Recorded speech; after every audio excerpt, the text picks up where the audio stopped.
Robbie Williams Rewind.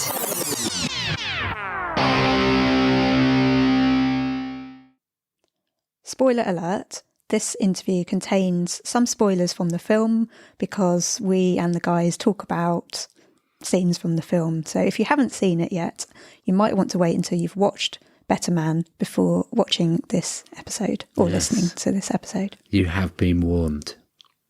This episode does contain spoilers, but really good ones. Welcome to Robbie Williams Rewind. We are the champions. I'm Matt. And I'm Lucy. And along with help from special guests, we take you on an in-depth rewind through the solo career of multi-award-winning singer, songwriter and entertainer Robbie Williams. We're very excited to bring you 2 exclusive interviews with some of the cast from Robbie's biopic Better Man today. Later in the episode, you'll hear our chat with Frazer Hadfield, who plays Robbie's friend Nate in the movie. But first, let's meet the guys who play Take That.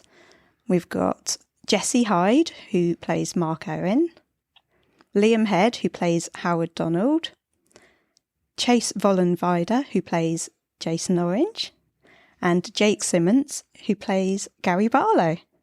Hello. Welcome to the show, guys. Thank you, guys. Thank you for having us. Thank you. Thank you so much for having us on. Any excuse to get together and giggle and take the piss out of Liam is a welcome excuse. We think have we got a bit of an exclusive here, having the 4 guys together? I don't know. Have you Have done you been an interviewed interview together before? No, we actually haven't. Oh, excellent. That's very A exciting. rewind exclusive. That is great. Well, as we were chatting with you just before we started recording, we actually saw the film yesterday, and my goodness, was that ever an emotional roller coaster ride? My God, it was epic, incredible. I think we'd both heard quite a lot about it before. We tried not to assume too many things, but it was just fantastic, wasn't it? Yeah. And you guys were absolutely incredible in it as well. And so we can't wait to get into it and start talking to you about the film. So thank you for joining us today. Hell yeah. Awesome. It is. I think we all felt it was even better. The movie was even better than we thought and knew it was going to be. I hope you two felt the same. Like we had expectations, but God, it's so special. Well, definitely. Well, Jay, I mean, I have a day job. We'd love to just do the podcast the whole time, but you know, life doesn't quite work like that. So I had to go to Manchester directly after watching the screening, and I had to get my laptop out and start doing some work on the train and things. And I was a bit of a mess, to be honest. I just couldn't focus. It profoundly got me in many, many places. And I think because Lucy and I obviously have followed Robbie forever, and we knew how much of what was going on was actually true. Yeah, it really, you were the same after it. Yeah. Yeah. I managed to get it together for the meeting that I had in the afternoon, so it was all right. But Good. So that our audio listeners, because we did go out in audio as well, know who's who, can we start by each of you introducing yourselves and telling us a little bit about your career leading up to Better Man? So maybe we'll start like in the order we've got you on the screen here. So Chase, maybe if we come to you first. Yeah, all right. So I'm Chase. This was my first feature film, basically, for me. I've been a dancer for my entire life. That's kind of like my bread and butter. So yeah, I do a lot of like artist work, film and television. Been like in the environment of a film to know kind of what to expect. But in terms of like acting on a film of this scale, this was very much, you know, the first for me. I did one when I was a kid, but I don't think that really counts. But yeah, so that's kind of my lead into this, and it was just like, it was for me a little bit like being thrown in the deep end, but I just loved it so much. I felt like I learned so much from these boys as well. I feel like they really like held a safe space to be able to like play and experiment and do different things. And yeah, I feel like I really grew through the project, which was cool. Excellent. Thanks, Chase. And Liam, coming to you next. My name is Liam Head. I play Howard Donald in the film.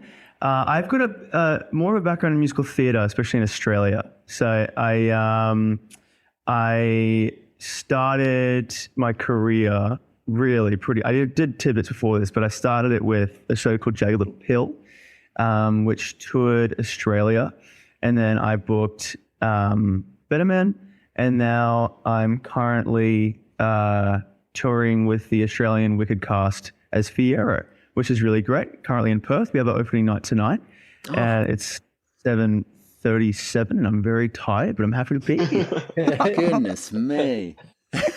Thank you for joining us with all that going on. My goodness. Yeah, and I'll interject and say Liam's about 17 years old, and he's just acted solidly since he left drama school. The guy doesn't know rejection. It's awful.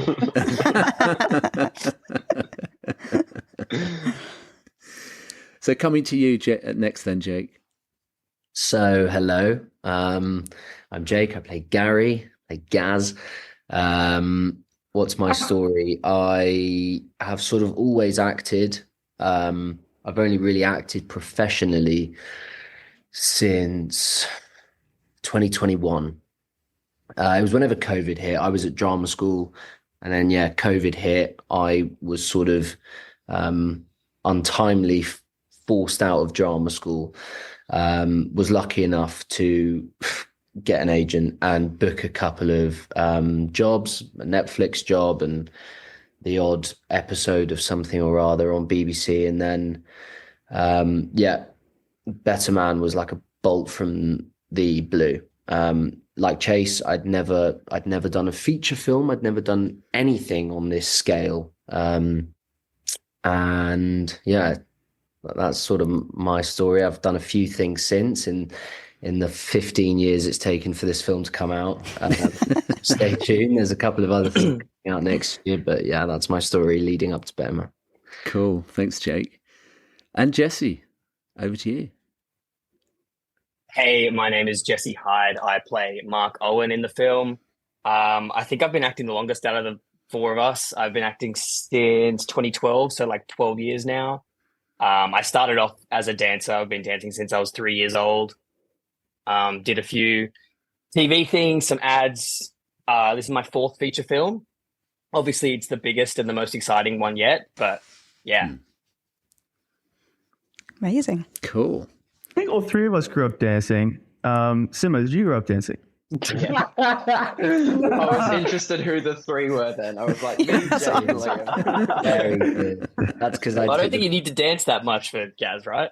Yeah, well done. That scene in the film still makes me piss myself laughing every single time. It is so You've laid funny. down the gauntlet there, Liam. Yeah, that definitely made us laugh. Oh, yeah, it did. Yeah. Considering how politically correct you were when we interviewed you on the red carpet, and Lucy asked you the question about did you adjust your dancing style to Gary's, and you answered that so well. You know, I think you were I so said polite. words, not mine. Yes, you did. No, I mean, listen, it was the source of a lot of entertainment for the, year or so that we shot the movie. And I'm glad that entertainment lives on in the final edit. I'm sure my friends and family are going to find it hilarious as well. And to be honest, no, there were scenes in the movie where I could lean into the comedy of it. I mean, there's a particular moment in the film where we first meet the four of us, and one of Rob's voiceover narrative lines talks about Gary's inability to dance. So when we shot that particular scene, Ashley, our choreographer, basically said, Jake, you just need to be a beat behind everyone else. And all of the dance training I learned over the 4 months prior on how to try and find a vocabulary of looking like a dancer, he was like, throw it out the window, look clunky. And that was great. So for sort of 3 hours that we shot that scene, I could be me again and dance. So how much did you actually know about Take That and Robbie before you got involved in the film? Well, I'm assuming Simma would have known quite a lot growing up in the UK, but for myself at least, I really didn't know too much at all. I knew certain songs or certain covers, but I wouldn't have known they would Take That. And I knew about Robbie, but I didn't realize Robbie came from Take That, which has been a really great learning curve for me, actually. And it's been really terrific getting to explore and find out about a new band and discover about Take That and their significance in the cultural psyche of the UK and Europe and even Australia. It's funny, actually. I'm not sure if you guys have the same experience, the Australian lads, but when you booked the film or you filmed it or whatever, and in the 15 years it came to come out, you talk to different people and you'd be like, oh, I'm in the film. Do you know Take That? And some people would be like in our generation, no, I'm not really. And then you kind of have to talk it up a little bit and you're like, oh, it's kind of like One Direction. Like, it's like a really big deal. Don't worry about it. And then other people, different generation, oh my gosh, Take That. Yeah. Who do you play? Howard. Oh my God, you wear dreads. Oh my gosh, that's incredible. So it's funny getting to know the impact it had on different generations, different people. And then it makes you think, our kids, when we say, oh yeah, One Direction, they're going to be like, what? What do you mean, One Direction? Oh, it's actually this really massive boy band. Don't worry about it. Yeah. That was my experience. You, Jesse? Yeah, very similar to Liam. Like, I obviously knew Robbie, and I was a very big fan of Rob. Growing up dancing, you hear his songs all the time. You're in the supermarket, they're always playing on the radio as well. But yeah, I did not know much about Take That at all. I knew Back for Good, and I didn't actually even know it was them until I'd started researching when I got the audition. But yeah, same sort of thing. You talk to people and you go, yeah, Rob was in a boy band. I play with him. They're like, oh, was he? Okay. And then other generation being like, oh my God, yes. Hal was my favorite. Mark was my favorite. I was such a Robbie girl, like all these sort of things. So yeah, it was awesome to see how that's evolved now. But the one thing that surprised me the most was like, we would compare them to One Direction as a joke, and people would be like, no, that's how it was. Be like, no, everyone loved them exactly like that. People were going crazy over them. And that's something that really surprised me, I think. Right. Chase? Yeah, I'd say same as the boys. I probably knew Back for Good, but I couldn't tell you who it was by. And I didn't know any of the other songs. I didn't know Robbie was in the band. I knew Robbie, like Jesse said, always on the radio in Australia, such a big artist over here. But in terms of like auditioning for them too, like, seeing the names, because I did audition for a few as well, but seeing the names like Gary Barlow, Howard Donald, Jason Orange, to me, they were just character names. They weren't people, where for Jake, he's auditioning for Gary Barlow. He knows who Gary Barlow is, so that was probably a blessing, to be honest, because I think I didn't put as much pressure on the audition because I didn't realize how big or like the magnitude of this band in the world, and the kind of the impact they had. Like one of my mentors in Australia, she literally said the other day, because I went and saw it with her, she said she had like Take That stickers on her folders at school. She had to Take That lunchbox. She had posters on the wall. And yeah, it is just that thing of like a comparison to One Direction or someone in our generation. Like they were huge. Yeah. You got to ask Jake. Yes. I love this show. Don't ask him. Don't ask him. I'm British, of course. I mean, and for me, a large part of my experience when we shot in Melbourne was actually convincing these lads how culturally significant the people they were playing were. And I think I don't know, I shan't take credit for it, but I think I was the one that made the first comparison to One Direction. I was like, guys, if Instagram existed back then, they would be just as visible as your One Direction is today. No, it was not lost on me at all. The cultural significance of what we were about to do and who we were about to play. I grew up a Take That fan. I think I said this to you too on the night. I've literally grown up listening to Rob and grown up listening to Take That. Loved them. Genuinely big fan. And then the job came along and you find a completely different connection to the music. Every single lyric holds an entirely new meaning because you relate it back to yourself. I think we all felt at some point in making the movie, the lines blur between the character and the actor, and you start genuinely believing you are Gary Barlow. I would watch videos of the Progress tour from 2011. There was a video I sent these boys, it will be on our group chat somewhere, of them of Take That singing Never Forget. And I cried my eyes out because I couldn't separate myself from the band anymore. And all of a sudden the lyrics sort of never forget where you've come from, never pretend that it's all real, all pertains to me and these guys and the job we were doing. Yeah, it was a very weird adjustment from sort of backseat fan to bringing them to life. Of people to see, fictionalized anyway. It's crazy. I don't think I ever saw. That line didn't blur for myself necessarily, but certainly for you guys. Like I would watch in my research or a poster or a clip or whatever, and I'd even say, like, if I'm talking to my wife Maddie and I'm like, oh my gosh, Chase was so funny here. Oh, Jason, that's Jason, not Chase. But I look at Jason and I'm thinking about Chase because you're living it for 4 months. We just lived, breathed it. We'd wake up, we'd gym, or we'd work, or we'd do whatever, or we'd hang out, and we were just in it for 4 months, nonstop, every day. Especially for Simo, who flew over, and like we were his support network. We were everything as well. So yeah, in fact, for all of us, because we're all out of state. And were you told about and on board with the CGI monkey from the start? How did that kind of get revealed to you? Was that in the brief, or how did you find out? I actually think Jesse and Jesse, I don't know if you were still in the room at this point, but in my audition, Simon showed it to me, one of the writers, which was interesting because half the boys in that room didn't book the job. But someone had asked about it, and then he'd said, "I've got like a previs here that I could show you, so you get a bit more of an understanding." Now, bear in mind, the previs is like animation from 2001. Like it's nothing at all what it will look like, and it was a previs of Feel, which is the scene of young Robbie, and I never questioned it. I think I've always had like a great appreciation for like risks and like pushing art to the limits and things like that. But I think I was like, I was open to it from that moment, because it wasn't just like a lot of people have been for 2 years hearing that a monkey is playing Robbie and not being able to connect it, not being able to see something or understand the reasoning behind it. Haven't seen an interview with Michael explaining it.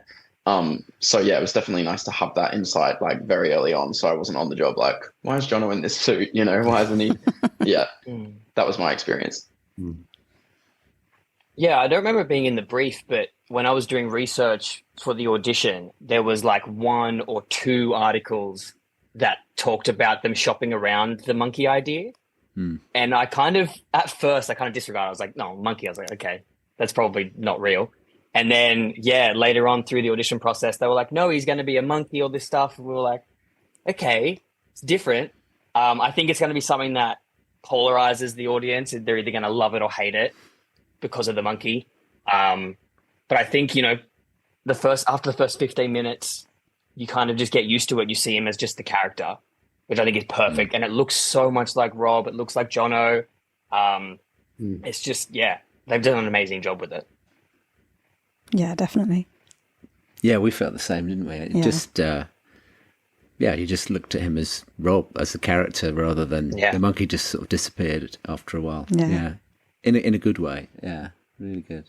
It still serves it still elevates the movie. Ultimately, it's not like it's a just like a creative fad, a gimmick. Forget about or a gimmick, exactly. Every time you see the monkey at various intervals in the movie, you'll be like, "Oh my goodness, I'm watching a singing, talking, dancing monkey," and it still drives the narrative and pushes the movie to these fantastical places that other biopics can't go. But ultimately, you just see Rob. Yeah, I love that in the film. No one because it's not like a monkey to us in the film. It's like it's actual Robbie, and we're just seeing it through the lens of the way he sees himself. The only part that makes me go, oh my God, yeah, it's a monkey again, is when he's laying on the door on the lake, and he does the scream, and it cuts, and the cut's so perfect. Every time that happens, I'm just like, yes. There's a few of those amazing primal scream, sort of animalistic scream moments. There's 2 or 3 in the movie, but I agree, the door moment, there's something about that being an animal in that moment, which it's so much more effective because he's a monk. So tell us about the audition process. Who auditioned you? What did you sing or dance to? And were you trying out for the character that you ended up portraying, or was it just a general Take That member? I always auditioned for Mark. Okay. I think they saw, he's 5'8", he can't go for anyone else. It has to be Mark. Right. So for me, it was always Mark. I think these boys had a few different characters. But yeah, I think we danced to Relight My Fire. We had to like learn a dance and then film it and send it away. We did a couple of scenes, some that didn't make the film. And I think we got a video from Simon Gleason, who was kind of just explaining the character to us and explaining the tone of the film and that kind of thing. Yeah. Jesse and I were in the same audition, similar thing. You know, we had self-tapes in like November. I then, in like January, was going to get flown down to Melbourne for like what seemed like kind of a final casting with all these boys, and got COVID 2 days before, and nearly like jumped off a cliff at that point. I was like, that's the opportunity gone, you know? And then, I got an email a week later saying we didn't find what we wanted. So can you have another audition in Sydney? Jesse and I were in the same audition. Jenny Griffin, who's the assistant choreographer to Ash, was running it. She taught us like a minute and a half of Rob DJ. It was actually quite a good thing. Then we all got kind of held. Like I'd say only maybe 10 of us got kept, probably 2 of each character. And then, we did some acting with Simon and Michael were both there, and we just basically interchanged different different Gary's, and no, not even Gary's, different Howards, Jason's, and Mark's all kind of came in just to kind of test chemistry between the boys too. Like that was massive for them, finding like lads that actually just got on like lads. And me and Jesse, I feel like we had like this kind of connection from the beginning. We even said it, like we were reading with another guy at the time, and I just felt way more like naturally connected to Jesse, and it made sense. And then when we were in the room, he was kind of like a comfort blanket for me. And I think maybe it's the same in reverse, that we were just like, it didn't feel awkward. It felt really natural. And then, we actually went to lunch that day in between, didn't we? Oh yeah, we did. We got a coffee or something. Yeah. And then didn't hear for about a week, I think, and then got a call from casting, Kate Leonard, and she'd said I'd booked it, and she said Jesse had booked it. I was like, yes. And then she was like, and the boy that's playing Howard is Liam Head, and I was like, Liam Head, because he wasn't in the audition. But me and Liam have known each other for, I don't know, 6 years now, maybe 7 years. We kind of grew up in the same. Longer now. We probably grew up in this. We grew up in the same kind of like competition world of dance and musical theatre and all that kind of stuff. And then we did the Elvis film together as dancers, and kind of properly got to make a friendship off that. So when she told me Liam booked, I was like, I already love these boys. This is so great. Like I'm gonna have the best time. And I didn't know Jake was doing it. I didn't know Jono was doing it. So it just once it all came together, it was just such a blessing. Oh, was your process different, Jake, for Gary? Yeah, I didn't collaborate with other actors. So I auditioned for Robbie initially via self-tape, which is when I found out about the monkey, because they sent a sort of sizzle reel, being like physical likeness is irrelevant, which was great because then you got to really focus on the acting. And I did a rubbish job, clearly. But then sort of a month or 2 later, I remember getting a text from my agent being like, can you dance? And I just did that thing that all actors do, and I was like, say yes. I just auditioned for another sort of period drama type show around about that time, so I figured it was going to be like ballroom dancing, and I was like, just that'll be a breeze. And then I was like, is it for X, Y, and Z project? And my agent said, no, it's for the Robbie Williams film. And I was like, And then she was like, they want you as Gary. to audition rather. Yeah. And then that was just unreal because I could just sit there on YouTube for hours and hours and mimic his intonation pattern and cadence and all of that stuff. And there was a really cool moment actually, and this happens very rarely. I was living at home at the time with my mum, and I would always sit down with my mum and we'd watch up my auditions and she'd just help me pick the good takes. And we had this really cool moment where I'd obviously tried to make myself look like Gary. I'd put my hair in a little sort of like Caesar cut that he had, and I'd worn dungarees. And there was this moment watching my take where my mum and I both were like, oh my God, that's bang on. Like there's a real likeness there. Which was really surreal. We both still laugh about it today, and it makes you realize that 99% of the other sort of auditions I've done, you're not affected by them at all. But there was that one moment where both of us were like, wow, that's really good. And then next thing I knew, I was flying out to Melbourne to make, 4 best mates for life. Aww. Sent through the dance audition video that you've shown us. Yeah. None of us really spoke about the dance part of it. They sent Ash Wallen, the choreographer, sent a video of a bit of choreography, like Jesse said, to relight, which was awful. I didn't enjoy that part of the audition at all. In true Gary Barlow style. Terrible. I really egged it up though. I think I overcompensated I did that really sort of contrived thing that an actor does where they leave that like those golden moments before and after the scene's finished where you're just like giving it your little extra zhuzh. Because I knew I could dance. So I was like, I need to make up for it at the beginning and the end of the choreography by doing some Garyisms. I think I threw in some lines of me singing or something. Anyway. I remember in rehearsals, we were learning the dance, whatever, and Ash was like, just do this and this and this. And Simma was like, I can't do that. And Ash was like, well, you did it. And Simma was like, that took me like 4 days and 50 takes. You're asking madness out of me. It was funny. Great times. What an experience. Well, I think you've actually answered our next question. Our next question was going to be what were the producers looking for particular traits or talents in who they cast to play members of Take That? And I think pretty much in all of your answers there, I think the answer was yes, right? So they were, obviously you were putting your own kind of flair and content into it, but they were looking for. And then Lucy's got in brackets, Jesse, I have to tell you this. Jesse, was it important that you would be shorter than the other actors to play Mark? I mean, Lucy, it's very heightist. I'm sure I'm allowed to say it. Yeah, she's allowed to say it. Yeah, no, that's fine.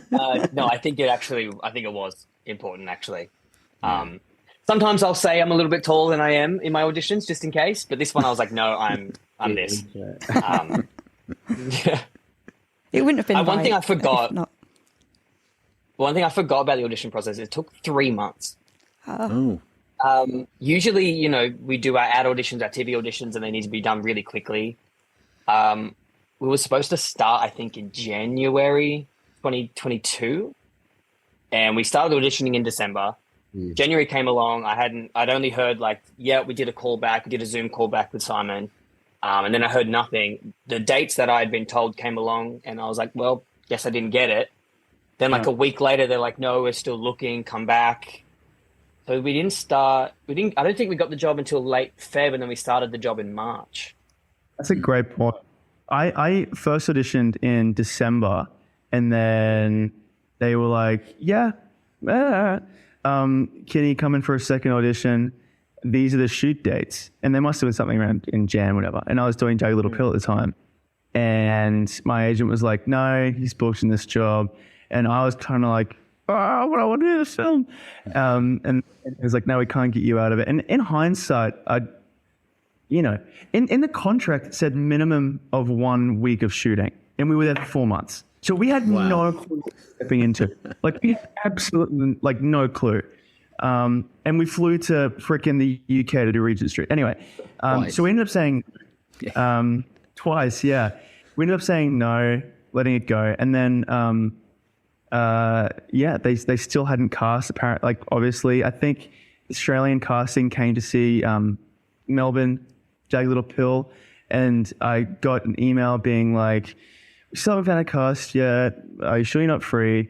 And that week, Jagged got cancelled. The rest of the Melbourne season got cancelled because of COVID and tickets and all that kind of stuff. And the dates worked out. It could not have been more perfect. So I closed Jagged on the Sunday. I was in the rehearsal room on the Monday for the film. And then we did our final day of shooting. And we wrapped principal photography in Melbourne. And then the next day I was in a car driving to Sydney to do the next leg of the Jagged tour. Just worked insane. Yeah. Just Thanks so exactly much. what Jake was saying before. Never out of work. He doesn't. Would not have been doesn't better. get it. But I missed the rap party, bro. I missed the rap party. Mate, so did I. I was there. I think we all did. Did you? Goodness. We all missed the rap party. There, physically. I was there. Might as well have not been.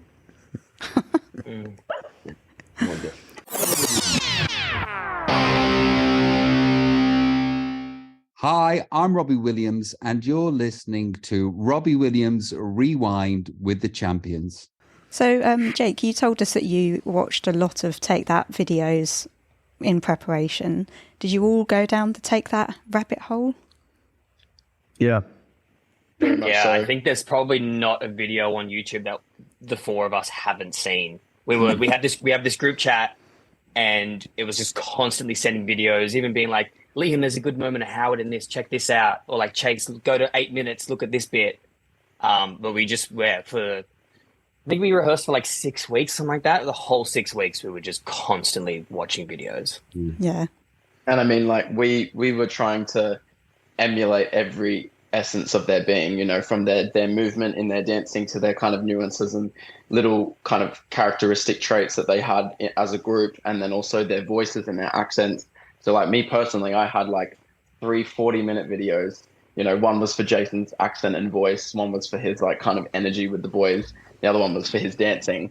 And yeah, I just used to watch them. I watched the accent one every day. Like by the end of the job, I could just say all of the lines the exact same time as him. And I felt so much more confident in that because we had those sources. You know, it was so lucky that we had that. Like, I don't know, give it another 20 years earlier, we might not have had such good access to all of this kind of footage on YouTube. But yeah, definitely put in the work. Like even his movement, we did a lot of work on trying to make these boys come to life. Like me personally, my dancing is nothing like Jason. You know, I've trained so like structured and regimented my whole life to be so like crisp and clean and current. And Jason was like, all the boys were this like 90s thrashy kind of like full out energy. And so getting in the rehearsal room and like we did work with Jen and Ash a lot to just kind of to just make sure that the Take That fans are watching it and seeing those boys and not seeing, you know, imposters. We're just trying to be as close as possible to them. To Yeah, it piggyback definitely worked. off the back of what Chase just said, I have these 2 fabulous videos. Annoyingly, I don't have one of Chase, of the day that each boy, and I didn't have to do this because I just had to stand there with a microphone, the day each of these guys went off with Jen, our assistant choreographer, and honed in their personal characteristics through dance. And I'll put them on my Instagram when I'm allowed to. But I've got one of Jess and one of Liam, and it's just incredible. I remember sitting there and I think that was one of the moments, and there were multiple moments across shooting where the penny dropped and I was like, oh, okay, yeah, we're part of something really special with a team of creatives who are paying attention to every detail. Yeah, it's great, the different characteristics that they both picked up in the way Mark and Howard dance. Howard's all sort of muscular and fluid and Mark is so sort of boyish and I don't know. Also muscular, yeah. So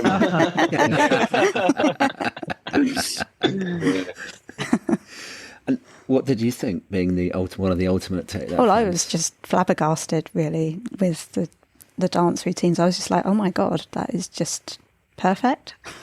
There you go. Honestly, Thank you. it was. Thank you, That's what yeah. we want to hear. I really want to watch it again, just to take it all in. even. I think you need to that's- watch it like 5 times to Yeah. take everything in You properly. do. And did you, when you were looking at all the archives and the performances, were there any standout performances or moments that you discovered? Any favourites? I had one that it was Mark, and he was doing an interview at his like family home where he grew up, and he's talking about all these things, and then he just has like his iguana, his lizard, Yes. and he's just doing all these things with his lizard, and he's like kissing it, and he's giving it like bite to eat. And I tried to convince Simon and Michael to let me have a lizard at some point. At the scene where we kick Rob out, I was like, "Can I just have a lizard with me?" And they just laughed me off and like they didn't even say no. They just were like, yeah, that was my favorite one. That's a classic. I had one. There was one specific concert, and it's one of the renditions of "Relight My Fire." In the movie, "Relight My Fire" is split in two with a quick change. The second half of "Relight," we are all sort of, there's a load of devil horns and pitchforks and tails going on. And that's obviously based off a real specific Take That gig. And it was that gig that I used for most of my formative references. I got someone on the AD team, I think at the time, to blow up some screen grabs onto sort of canvas for our dance studio that we would practice in. It was the small things like the eyebrow and Gary's sort of dad dancing and his little points and hip thrusts. That was a specific concert that I would go back to time and again. Right. One of the biggest gems, I'm pretty sure Simo found this in his research, was a Take That concert back from like the very start, and no one knows who they are. And they were in a gay club, and they were wearing the do what you like outfits, all that kind of stuff. And because there's so much online about their concerts and their tours, but we couldn't find early days Take That stuff. That was really cool for me to see that. Just to watch that video and go, oh my gosh, we're wearing those outfits. We're pretty much simulating that same club. This is perfect just to go copy and paste. That was pretty cool. Yeah. What was your favourite scene to film? And I'm guessing that which one you're going to say, but yeah. Oh, okay, let's see if you get it right. Yeah. Gosh, that's so hard, that question. Because we had just the best time. I just loved every day. To be honest, personally, I think shooting Relight My Fire, like obviously the obvious answer is Regent Street, but I think it was over 4 days and it was always just going to be what it was going to be. I think if I really think about it, like Relight My Fire was amazing. Michael refused to shoot that with a CGI audience. So he wanted us to perform to a real crowd. And so Robbie sold out. Yeah, I'm sure you know this. Robbie sold out his concert in Melbourne. We did a performance to his live crowd to film Relight. And How many people were in the audience? I don't know, Liam. How many were there? 5,000. The number keeps going up, basically. Anytime we tell the story, it ends up just reaching. We'll go with 500,000. Okay, sounds about right. Yeah. But yeah, I think as well that for me, this is a scene that actually got cut, but we shot, the very first scene we actually shot for Relight was when Nigel Damon is kind of looking at Robbie once he's passed out before we go up on the lift. And we had a whole scene there, which just the intensity of that was so exciting because they really made it feel real for us. We had like an entire scene with, heaps of dialogue and stuff. And then Robbie passed out and we reacted to it. But then they even during that scene, like had the music come on and the lights start and all of the reactions and things just felt so real. Like I felt so like that felt really intense. And it was just really exciting to start with something so like crucial in terms of their story. So that leading into obviously then performing for the main crowd like 2 days later was just, next level. Yeah. I got to agree. I got to say Relight My Fire, best night of my entire life. It was, we had 4 takes to get it right. And we'd rehearsed that dance. Rock DJ, for obvious reasons, is special, but the Relight My Fire, we rehearsed every single day for 6 weeks with one night in mind. It was a real culmination moment, and that feeling of performing in front of tens of thousands of people, it's like best night. And we'd come up to they'd had 200 extras set for us for any time we were shooting for the first 2 days, and it wasn't until the third night that we then had a full crowd. But we were doing this kind of lift up at the beginning of it with our arms folded, over and over again to an empty Rod Laver with maybe 200 people at the front. So I just remember, this is so vivid in my head, us boys coming up for the first time with a full crowd, and we're all like smiling like this, and I just remember Joe going, "Oh my God." Like, we were just like, so it was just crazy to finally see like a full crowd. And it was obviously, these people are stoked because they're watching, the first look at Robbie Williams' film, which they're all massive fans of because they're there for his concert. So the energy then was just electric. Like, yeah, those moments were just incredible. It was also immediately before. So I think for the first 2 takes or 3 takes, we had our first AD over the intercom for the whole of the arena. And he sort of said, "Ladies and gentlemen, we're going to take you back to 1995. We need all of you to put your mobile phones away for obvious reasons." We did a couple of takes like that, and it was dark as you looked out. And then for that final take, they'd reviewed the footage, and Michael, the director, sort of turned around to the 5 of us and said, "Listen, boys, you've smashed it. We're really happy. We've reviewed the footage. You nailed it. But listen, we got another take. So this one's a freebie. So just go out there and enjoy it."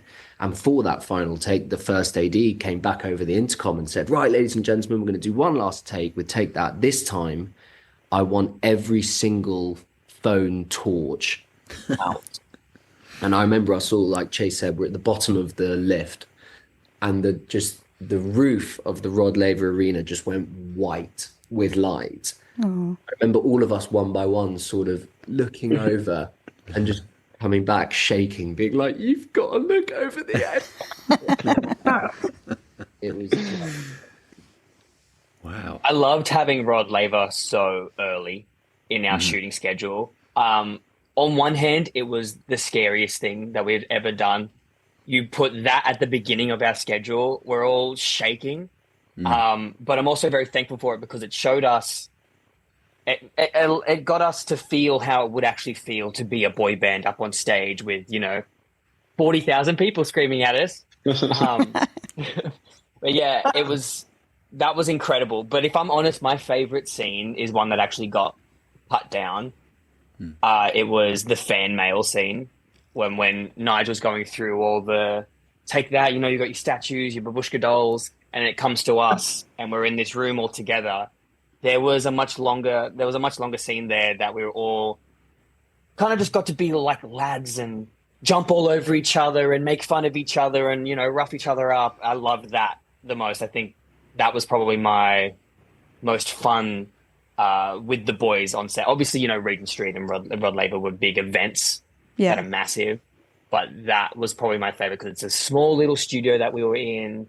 We were in this box that only like the 5 of us with the camera and the girl who plays the interviewer could like fit in. That was probably my favorite. That's like based on a real Take That video then. Yeah, we found all those videos and we did that whole sort of scene. Hopefully it's in like some sort of director's cut or special features on the DVD or something because I really want to see it. I will give a special shout out to the Do What You Like video as well. That was a funny. True. Well, the behind the scenes photos I have of that can never be shown to anyone except us. Well, why don't we go there with that question? Because you had a question on that, right? Yeah, so Michael Gracie told us that was his favourite Easter egg in the film. That's showing in the background. So tell us about that day, recording that Do What You Like video. It was absolute carnage. Getting the cream and jelly smell out of my skin was the worst things ever. That was actually a safety hazard. I had to sleep on the couch. Maddie didn't let me go near her. She was like, in a way, this stinks. No, that was really fun. I think there's this really stupid video of me eating the jelly. He sort of picks a lump of jello out of his belly button. And then throws it That being back. said, we were fed really well on set. Great lunch, best lunch. Best lunches, yeah.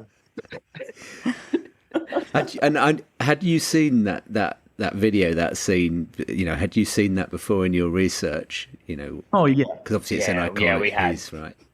And did you And know you were on the having to day- do it, or was that kind of a surprise that came up? We knew because we had to rehearse it a little bit, and Okay. it was kind of on the day we were sort of going like we had them all storyboarded on the whiteboard, and we'd be like, okay, we're doing this bit now. We'd sort of almost watch the video and then go, okay, let's recreate it, and we would do it basically like shot for shot. So I think Right. somewhere there's a whole music video that's almost one for one. surely it's going to get released. It better be. I'll release it. Well, Robbie always plays the original clip he has been playing it in his recent concert and his recent tour when he was telling his biopic story, through his show.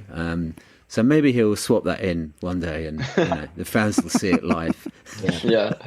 It is funny, actually, how much attention to detail we put into recreating that moment. And as you say, Lucy, it's an Easter egg, really. Yeah.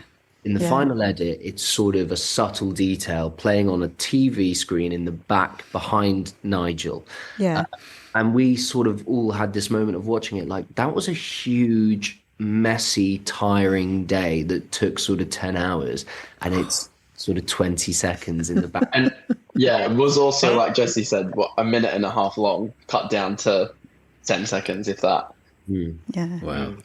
But it's the day of shooting, but also the days prior rehearsing for that as well. And so when my mates come and see the film, they're gonna be like, "Really, 4 months? 4 months of work? Yeah." It's like, no, but you're not seeing all of this stuff to go behind the detail and the nuance to make sure that when we get there, it's take that. You know? And the months we all spent pumping iron in the gym every day, knowing that we had to get our kit off and do what we like, while some poor blonde girl would rub ice cream on our nipples, and then it's sort of what was the point? Oh no! I finished the sledgehammer scene, which was like the one that I wanted to look good in, and then after that, straight to Macca's, straight to KFC, just firing all the sodium and the carbs, and then we get to Rock DJ, the Regent Street shoot for the first time when the Queen passes away, and I'm already starting to not look the same. And Michael comes up and he puts his hand on my shoulder and he says, "Liam, am I going to recognize you the next time that we do this?" He did, yeah. I don't know. How could you see Hyde? Let's. Ooh, it's a low blow. So what was your favourite Easter egg in the film for each of you? I like the point in Rock DJ when Howard sees the mop and has the inspiration for the dreads. I think that's really cool. And you might not have seen that, but it's in when they're crossing the street just before he gets the dreadlocks. I have this moment where this guy's walking with a mop, whatever, and I go, "Arr." And then the next time that we cut and we come back or we cross whatever, I'm in dreadlocks and a disgusting little mo that was really people. And Chase, have you got a favourite? I mean, this is probably one that we all naturally think of, and Michael's spoken about a lot, but it took me by surprise at the very end where you get a glimpse of Jono in the audience of Royal Albert Hall. I just think that's so necessary, Yeah. and I think, he worked so hard. He worked, 10 times harder than we did for 10 times longer. And just to have that recognition at the end, on top of already all the recognition he's getting, but it was just really special. I think that really hit home for a lot of us because obviously, Jono's got a gorgeous face, and we, it was just so nice to see on the big screen at the end, just kind of pay respect to him. It was cool. Yeah. I echo that. I think seeing Jono at the end, the first 2 times I've seen the movie, it broke me, and I imagine it will break me again when I watch over Christmas. I think we are all such huge fans of John, and he's just the nicest bloke in the world, one of our best friends forever, and he did such an amazing job. So to just have a moment of seeing his face at the end of all of his hard work is such a lovely gesture from Michael. It's beautiful. Lucy and I barely turned away from the screen when we were sat watching it yesterday, but that moment we both turned, didn't we? Because we were like, that was just perfect. Oh, I loved it. Yeah, I love that. That's it. Yeah. And then Jesse, did you have a favourite Easter egg? I've been trying to think of one.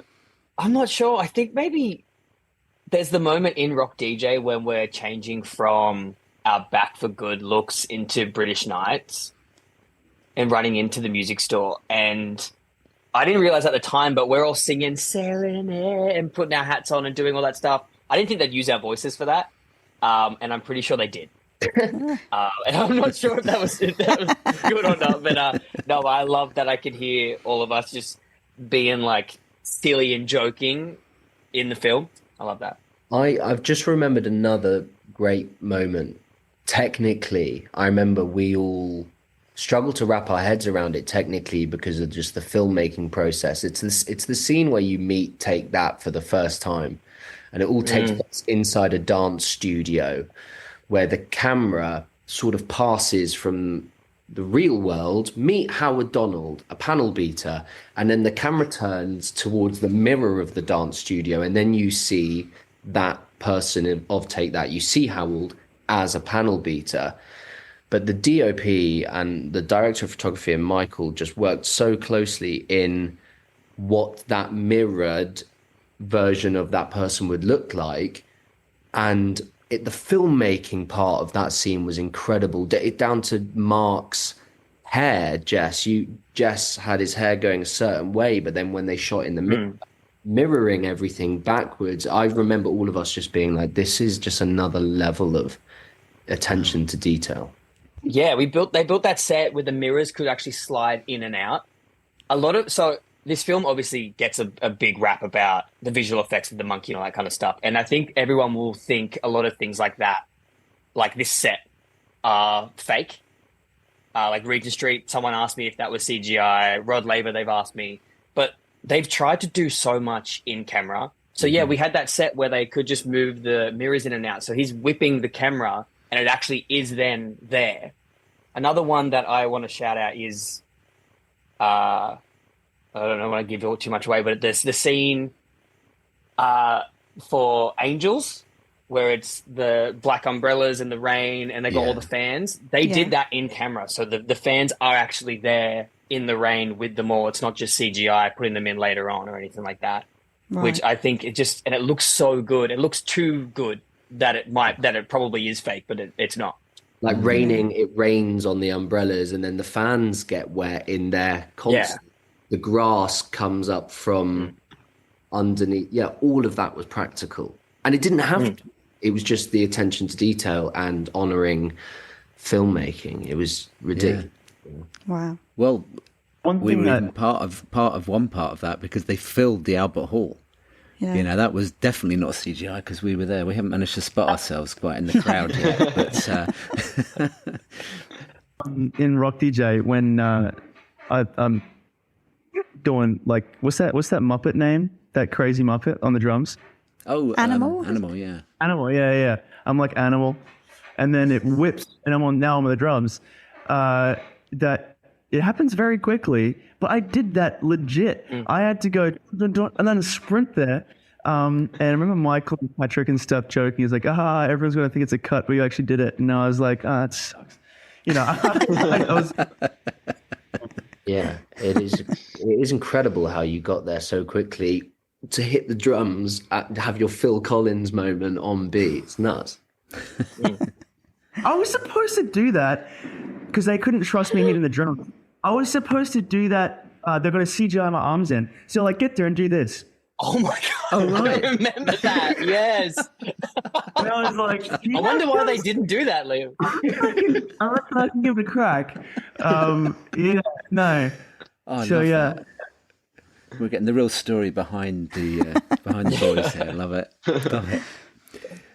So what did you all think about the costumes and the makeup for the characters? So, Robbie said that Chase wore a prosthetic chin to play Jason. Liam, you wore dreadlocks and exposed your bum in the devil outfit. And Jake dyed his hair blonde to be Gary. Did Jesse get away lightly here? Yes. Absolutely. Look, I wouldn't say got away lightly. Jesse had his hair.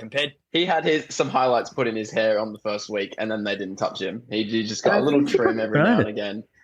In terms of like rocking up to set, my call time was like 6 a.m. Jake and Liam's was probably 7. Jesse's was probably 7:30, and I'm sitting there for an hour, like getting glued on, and then getting painted. Like Sheldon, who was in charge of hair and makeup, was just incredible. The extent he went to make sure that chin was perfect, to matching it to my skin tone, and just like he would never just put foundation on it and call it a day. He was so detailed, but just definitely got away lightly in terms of that. That extra hour of sleep. I think saying I got away lightly is an understatement. I was looked after very well in the makeup trailer. Like Chase said, these boys would have, Chase would be 2 hours before me, and then I would come in, and as soon as you get out of the car, your coffee and your bacon egg sandwich is right there. I'd rock up into the makeup chair, and my makeup artist Ellie would be like, "Oh, cool! So we got some time to spare. This is on the first day. Like, do you want me to give you skincare, do a facial?" And I was like, "Okay, sure, why not?" So I'm sitting there, I'm getting all my stuff done. Look over that Chase has got people gluing chins and Howard's getting his wig on, and bloody Jake's got his hair peroxide and falling out. Acid poured over my head every 2 weeks. And then I'm sitting there just like, this is quite nice. And that actually happened every single day after that. She gave me a facial and skincare every day. I think that's enough. The worst part for me was that obviously I have a beard and it grows quite fast. And Mark was looked like the baby of the group. So I was shaving twice a day, every day. Oh. And that kind of was painful. But that does. No, I got away very, very lightly. I think shaving twice a day can't be as painful as having a chin put on. I had a chin put on one morning. I think it was for the I Found Heaven scene. And I had it all done. It was like something went wrong. I don't know what it was. Got in the car. Someone looked at my chin and went, "Oh no."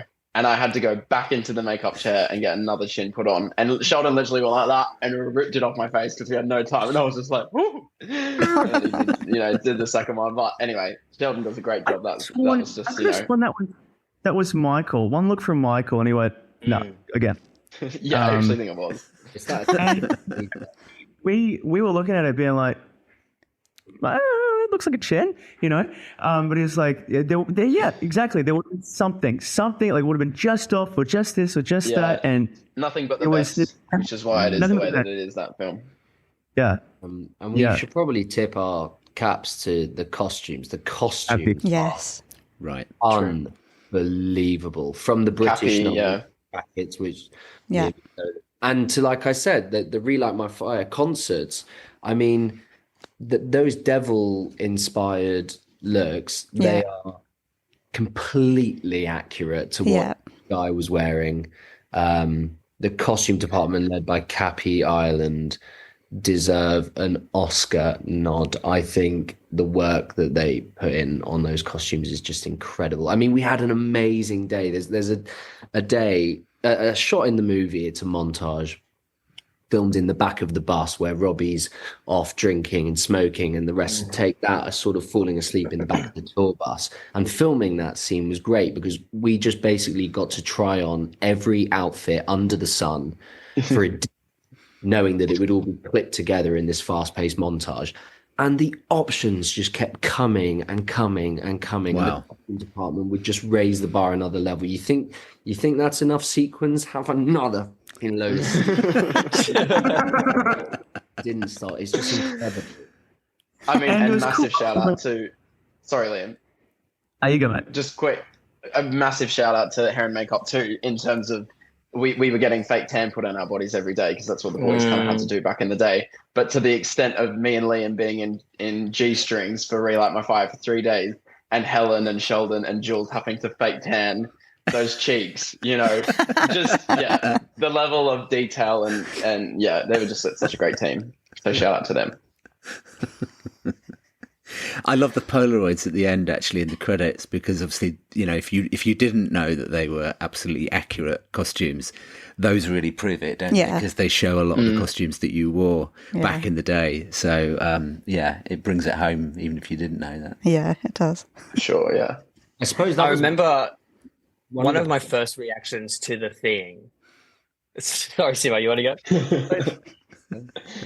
We're getting excited now. We're all like, yeah, well, I keep remembering all these things. The very first time we went to try on our costumes, we went like solo. They handed me a G-string, and I was like, okay, I'll put it underneath. And I was like, that's all they've given me. And I was in the change room just being like, okay. And I poked my hand and I was like, am I just coming out in this? And they're like, yeah. I was like, okay. I hadn't realized what I got myself into. That was for the Take That. The letters all on their bums. Yeah. Yeah. Yeah, I forgot about that moment. Yeah. Love it. So, what was the most challenging thing about the role?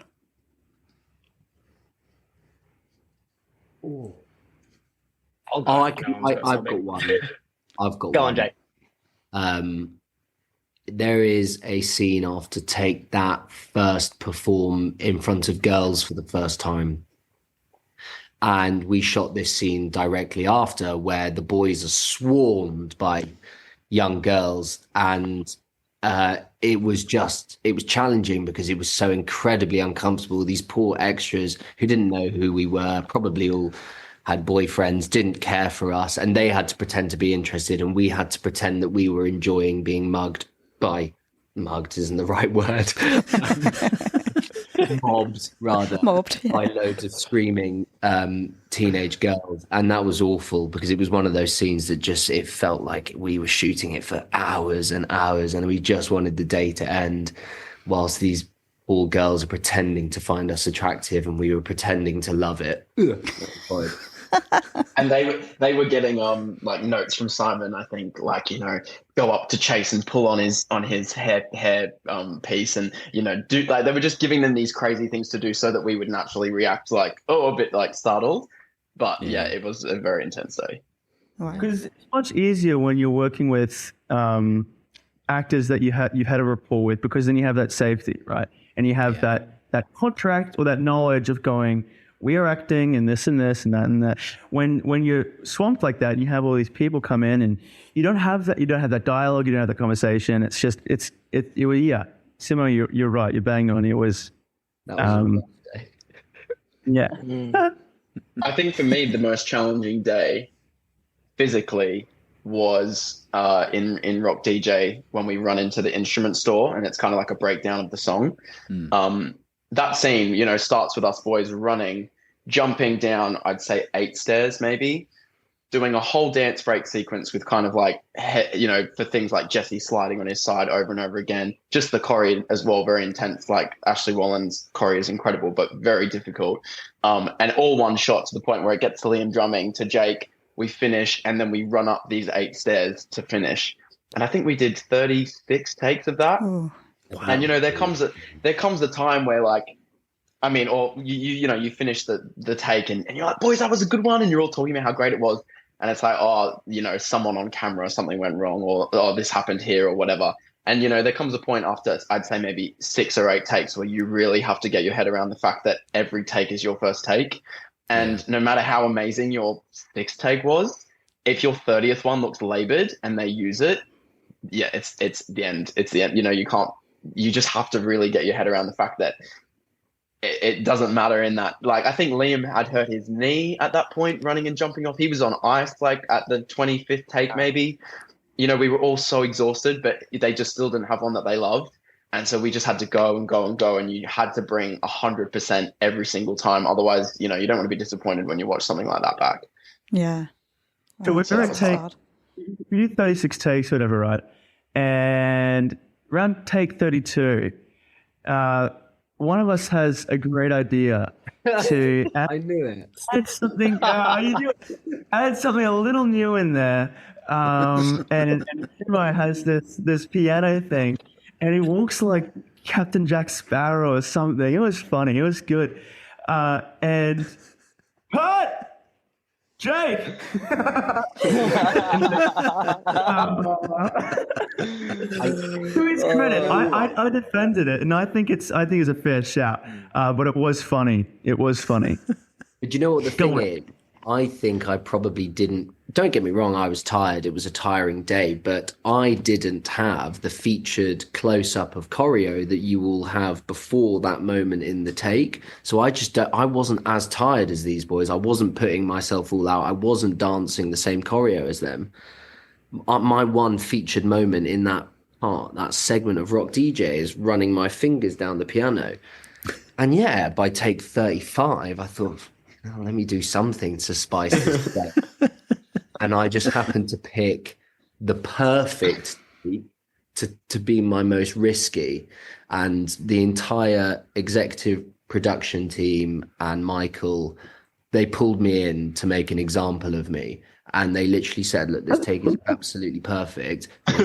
Jack Sparrow rocked up. And we're going to get there. Oh, no. After about 10 hours of dancing, I learned a lesson that day. Oh. My dad even said to me at one point, my parents were on set that day watching, and I think by take 15, that jump off those 8 stairs onto that concrete floor, I was like, oh, I need to watch. Like, I knew we had so much more to go in the filming in Regent Street, and I was like, you know what, it's not worth it. So I started like running down the first few steps and just doing like a little bunny hop. And these other boys are still jumping. And I went back and spoke to my parents for a bit. My dad said, that jump doesn't look as good anymore. And I was like, can you tell? And he was like, yeah, I think you need. I was like, oh. And my mom was so mad. She's like, his poor body. I'm so glad he said something because, again, you know, it doesn't matter how tired I am. If I'm running down the stairs on take 30, it just looks like I'm lazy. So you got to pull it out of somewhere. But you know what? Crucially, as tired as we were, every single take, there is a work ethic that Michael inspires from everyone he works with, that as soon as they yell action or as soon as they yell cut, you know it might not be your last take.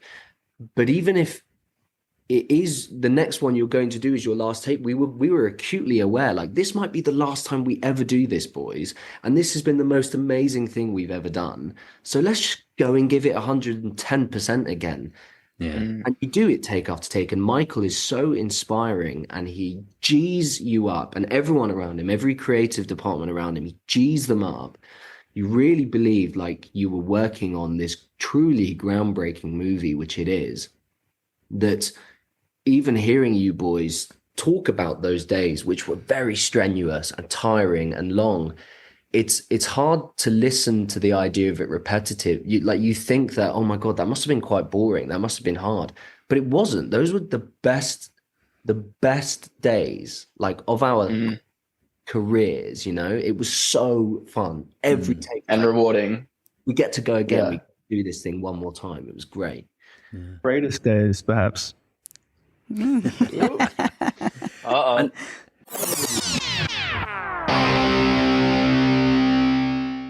Hi, I'm Robbie Williams, and you're listening to Robbie Williams Rewind with the Champions.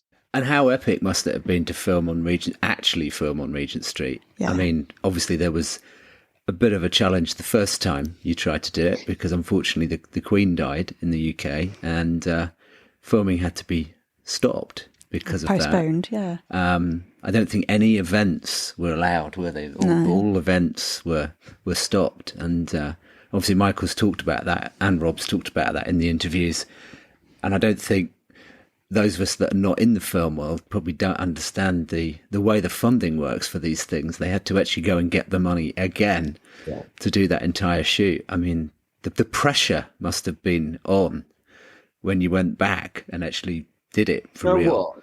Speaking as an actor and not as someone who had to go and raise £5 million again, however much the number is, I think it was a blessing in disguise, because I don't know if we were as prepared as we could have been first time round. I certainly felt like it was not touch and go, but the first time round, I certainly was like, I couldn't really do the pogo sticking. I'd ruined my knee. It all felt like, wow, this is going to take a miracle to pull it off. When it came back round 6 months later, I think we all felt so much more secure in the choreography. We knew what we were going to achieve, what we had to pull off. As an actor, I feel like it was a blessing in disguise having a second go at it, even though at the time, the first time round, it felt like the end. We were like, we couldn't really see the wood from the trees. I think there were talks of us flying out to Serbia, and they were going to build Regent Street because that would be cheaper than just shutting the street down again. There was a lot of unknown, a lot of uncertainty, which was nerve-wracking. But as a performer, I'm quite glad it happened, actually. Right. Yeah, I think there was another point, it like fully off the back of what Jake's just said, 100%. I've been saying that to people so much. There was the section where we end up on the mobility scooters, and we're kind of like on these thrusting in these old women's faces. When we first rehearsed that in September of 2022, we spent a whole day on that, and we didn't crack what was wrong, because basically they were all set to full speed. You know, they had the same weight girls put on all of them. They'd rehearse it. They'd all lock right. They'd all go full blast, and they would go perfect. And for some reason, every single time we did it with music, someone would go slow, someone would go, you know, a little bit later, and they would crash. And us boys would be in the middle of them, nearly getting run over by these mobility scooters. And we actually didn't come to a conclusion that day because no one could actually figure out what was wrong. And we had to leave that. I think we came back to it the next day, which was meant to be all focused on the final, like Piccadilly Circus full 500 dancers thing. But I feel like in the morning we came back to it because we still couldn't figure it out. Anyway, fast forward 6 months, you know, that was still, something wasn't right. And I remember saying, I don't know if it was this that saved it, but we'd gone up a few times. Us boys put our hands on the front and we punch, and, you know, things were still going wrong. And then something just clicked, and I said, boys, are we touching the dial when we put our hands on the front of the thing? And it turned out that our hands kept slipping and pushing this dial. Even if it was this much, it meant that someone would go slower than someone else. And we ended up taping them.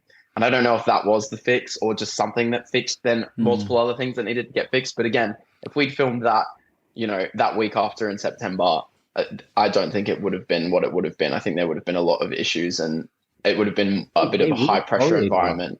He choreographed that whole moment in the 6 months. Like the steps were different, weren't they? Oh yeah, 100%. Yeah. He had to change it, but better. So were there moments where you felt pressure given the real life figures that you were portraying, especially you, Jake? No, I think any pressure there was self-imposed.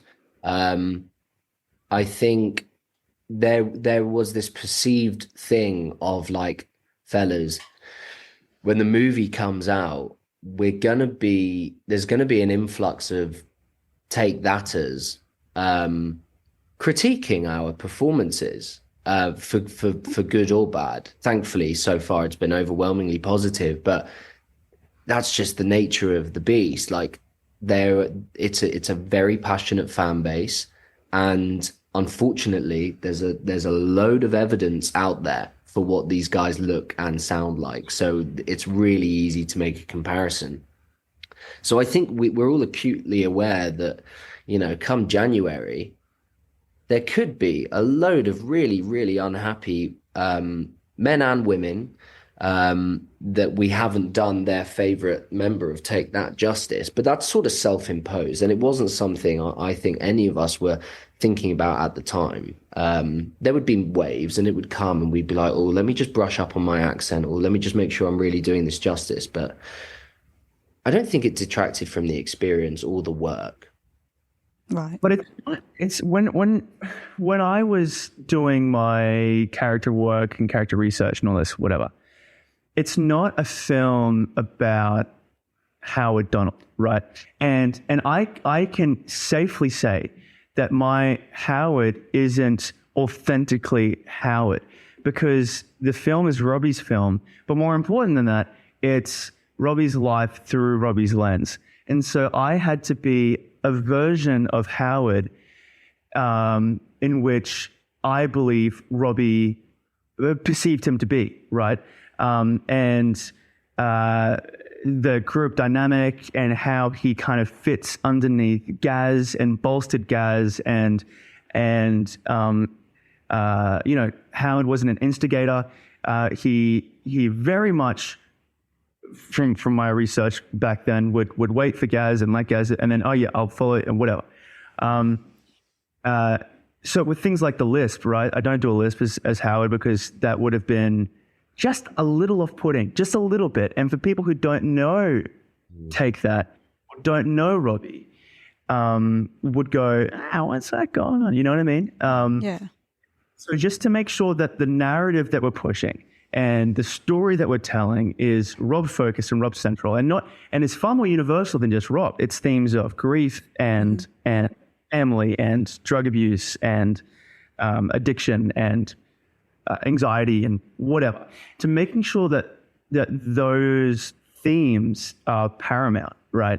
And not getting in the way of that for the sake of authenticity. At the end of the day, the most important thing is the story, not how well we can recreate something that was real.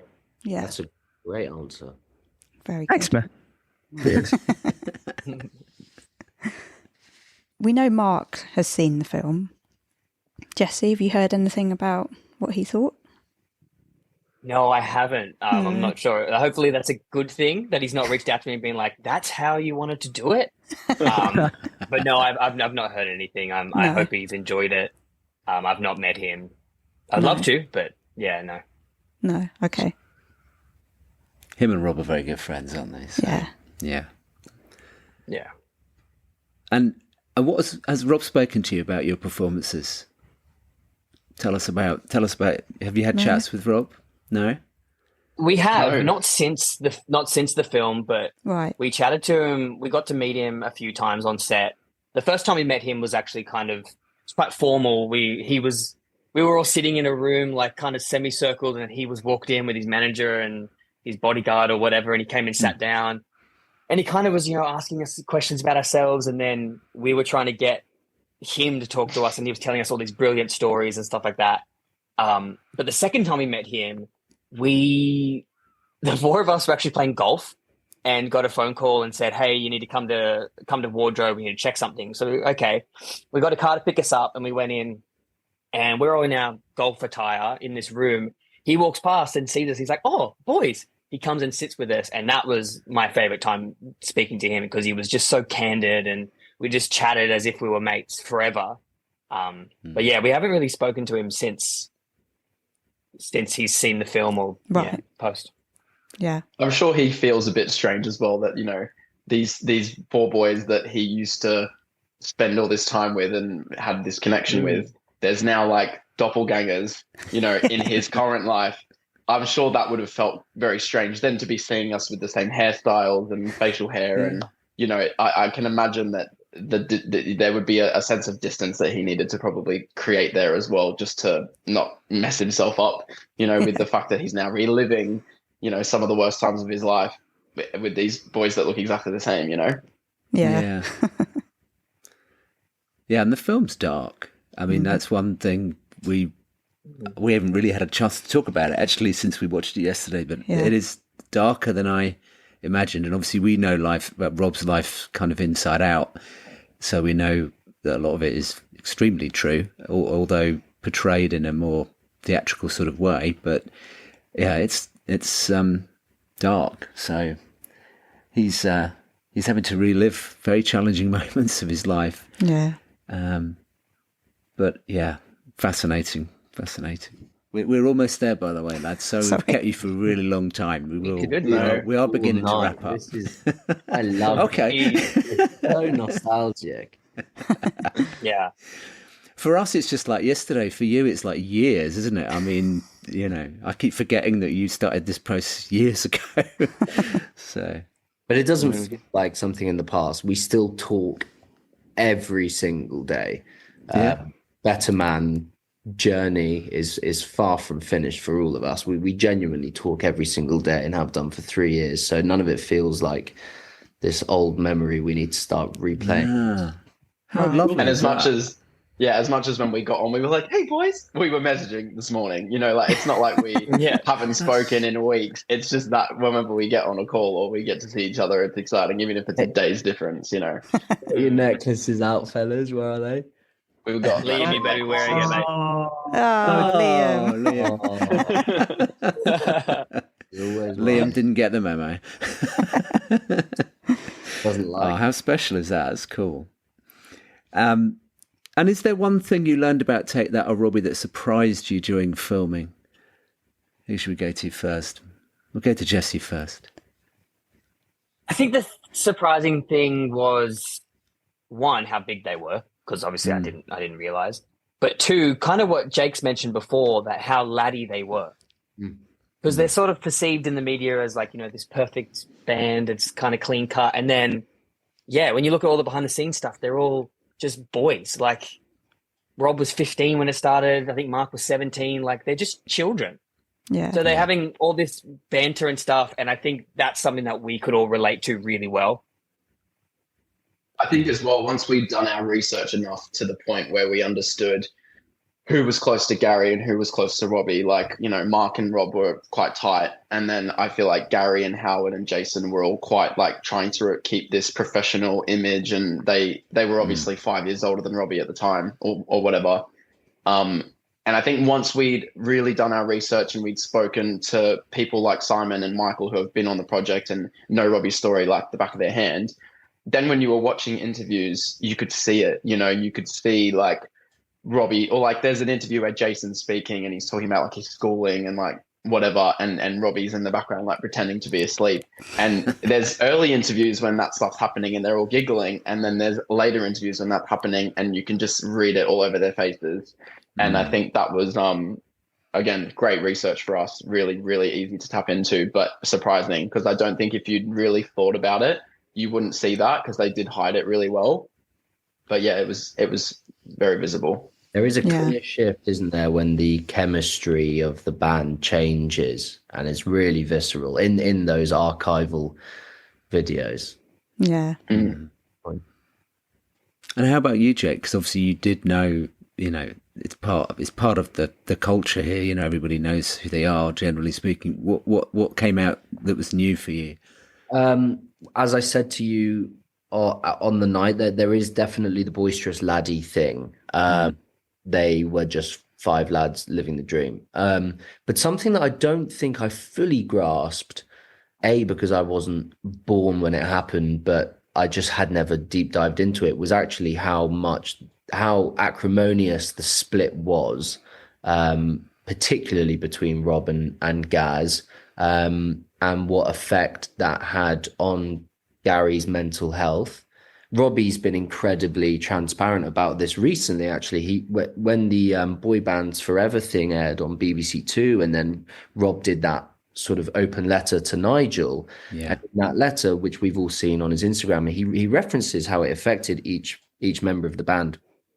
So I suppose that's something which I didn't know, or I knew, but I didn't know so much about the eating disorders, the weight gain, the sort of depression that various members of the group experienced.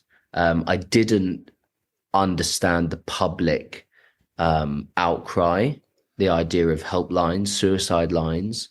I think I understood the cultural significance of the group when the group gelled and when the group was at its peak, but I suppose I didn't quite realize the after effects of the group splitting up.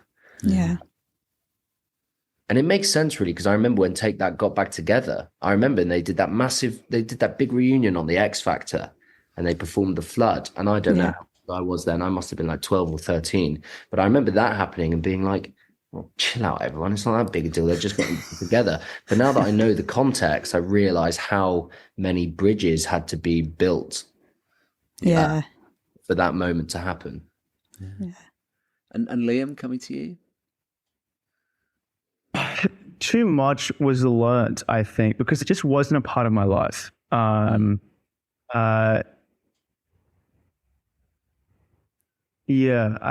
really enjoyed getting to know the Nicole Robbie storyline,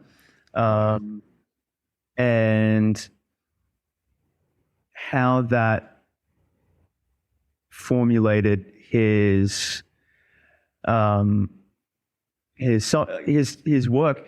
You talked before about how, you know, a lot of the film is very dark, and that must be tough for him to relive, but he's been reliving this constantly for the past 20, 30 years through his work, through metaphor. And now I guess we get to share, because some of the best things about music particularly is that the themes often pertain not just to one person, not just to Rob, but you see yourself in the music as well. But now we get to see where he's coming from and the demons that he's facing. And we actually get to truly see that through this biopic. And I think that has been really great, to have a new lens on songs that we all loved growing up, and to go, oh, this is what this means for him. That's really cool. Yeah. Yeah. And as you say, it must be difficult for him. You know, he's had a lot of therapy, a lot of interventions through his life, a lot of support, a lot of help. But I remember when he came on the podcast, and we ask a lot of guests the question, you know, if there's one moment you could rewind back to in your life, what would it be? I'm pretty sure, my memory's not brilliant, but I'm pretty sure he said, no, I don't want to really rewind back. Yeah. I want to look at where I am now in the present moment. And so he knows that because of the life that he's had and the way things are, he can't just stay in the present moment. But I found that, you know, we thought he was going to say Nebworth or something. But yeah, I think it was a really genuinely honest answer. But yeah, Well, Rob, there was a moment when we met Rob where that came very apparent, the idea of Rob living only in the present moment, because of so much that's happened in the past and because of his incredibly busy schedule. His coping mechanism of staying sane is just he doesn't want to know the details, and he lives in the present moment. Unfortunately, when we first met Rob, so we all knew that we were going to perform this gig for Relight My Fire, and we knew that we were going to interrupt Rob's show and get on and do a number. Rob didn't know. I feel like someone should have told Rob. He's in Melbourne. He meets us for the first time, and the wise crack that I am, I made some joke about the dance moves, or Rob said something like, yeah, you know, it was ridiculous. Take That. We had to do all these overtly crazy dance moves. Meanwhile, Westlife would just stand up. You raise me up. Anyway, and I turned around and went, yeah, well, you know, we've been learning your dance moves. You're going to find out next week. And Rob goes, what do you mean? And I was like, at Rod Laver, at the gig, you'll see when we do Relight. And he went, what? And the room fell silent. And I was like, at your gig. And I'm looking at these boys, and they're looking at me just like, you shouldn't have said that. And Rob is looking at his manager, and his manager is looking at Michael, and they're all pointing fingers. And Rob goes, sorry, these five are going to jump on stage, what? And then I'll just get back on and sing fucking Angels. I just wanted the world to swallow me up. But Rob sort of, I think one of us said, like, how did you not know that? Like, you're in Melbourne, you've been flown across the world. And Rob just sort of said, like, I live in the moment. I live in the present. Yeah. Get on the plane, and I don't know where the plane is going until I arrive. And then I'm told, oh, you're doing a gig here, there. It just so happened that I was the unfortunate messenger. And it was awful. It was horrible. Oh my goodness! Thank you for sharing that. What a brilliant story, though. I mean, it sounds like Rob actually, because 100%. When we've spoken to his management team and to him, they do not tell him too much that's going on in the future. So that doesn't surprise me that they didn't tell him about that, because then he starts to worry about it. Yeah. So probably, he often says in interviews, "I don't know what I'm doing this afternoon." Yeah. Could be flying somewhere. Yeah. Who knows? Brilliant. So how has being a part of this film changed your perspective on fame and personal struggles in the entertainment industry? Chase? I think it's like there's a really nice light that's shone on family in the film as well. And I think, we always need to, not necessarily family, but those people you consider family, we always need to hold on to them and come back to them. And, work is exciting, especially in this line of work. Work can take over and feel like it's everything. But then when the work's done, you've got to have those people that you go back to and that you can rely on and sit around a table at Christmas with, and you know what I mean? And I think that is kind of one of the biggest lessons I think it tries to show, the whole thing with his nan and his mum. And obviously there's a lot more to that, but yeah, that's kind of what I take away from it. Right. Jesse? Yeah, good answer, Chase. I agree. There's such a big element on family and friends. I think everyone needs that support network. I don't think you can, no one should ever suffer in silence or suffer alone. You need to talk to people. You need that connection with stuff. And yeah, don't let, work get the better of you and all that kind of stuff. I think we're very fortunate nowadays that we have such great awareness of mental health. Yeah. I don't think, even 20 years ago or maybe even 10 years ago, we had the same sort of level of awareness and the media that, lets everyone know about things.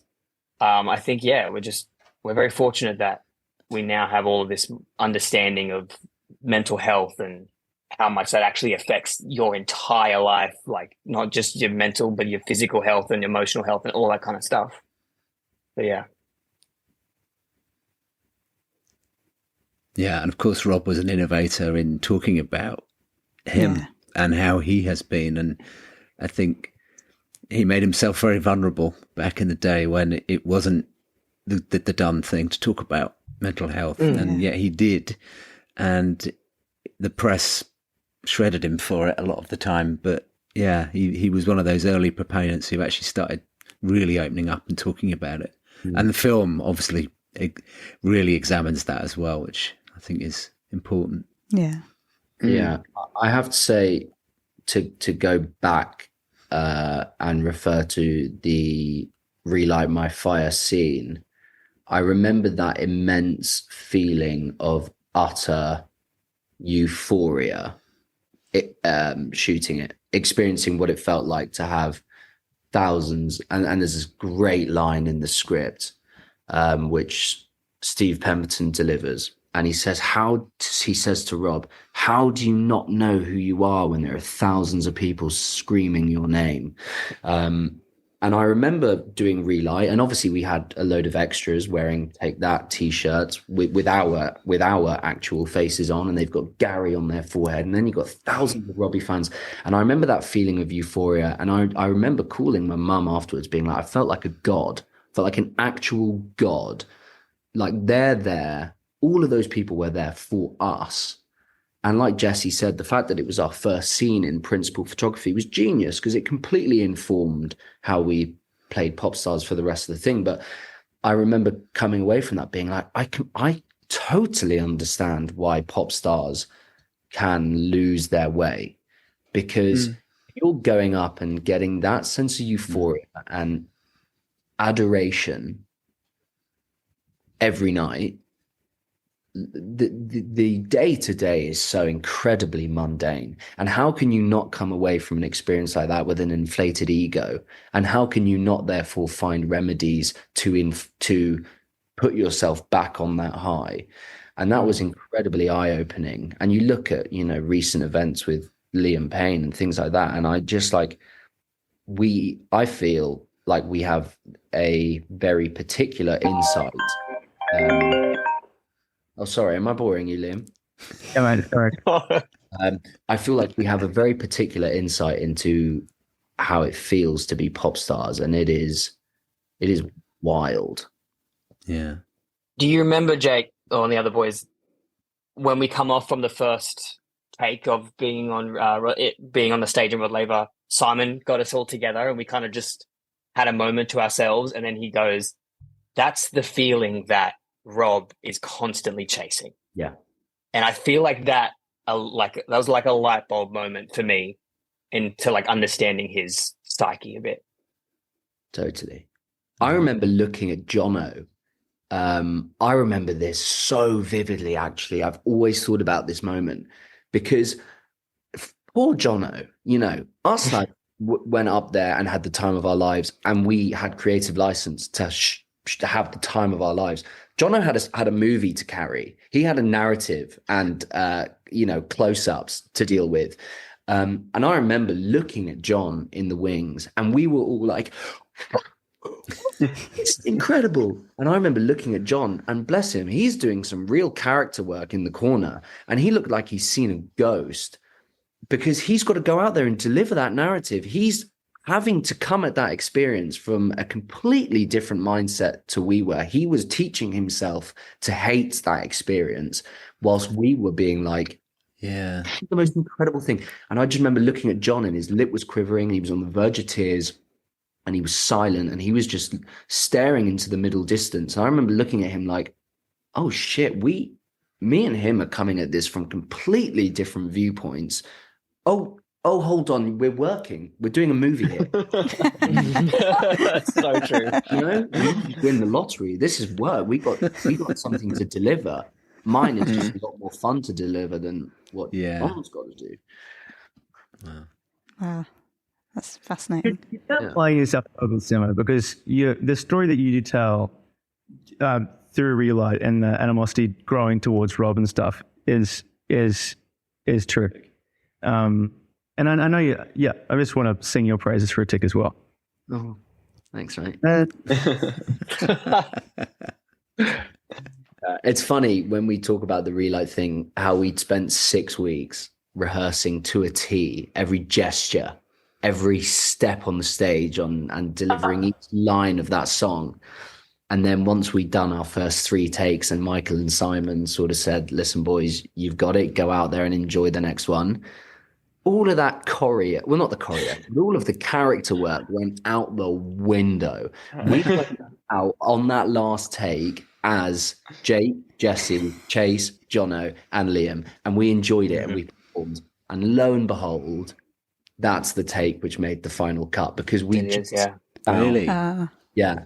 Uh-huh. And I think it must have been a ploy from Simon and Michael to find that little extra je ne sais quoi out of us, but they did, and we all just turned it up that little bit more.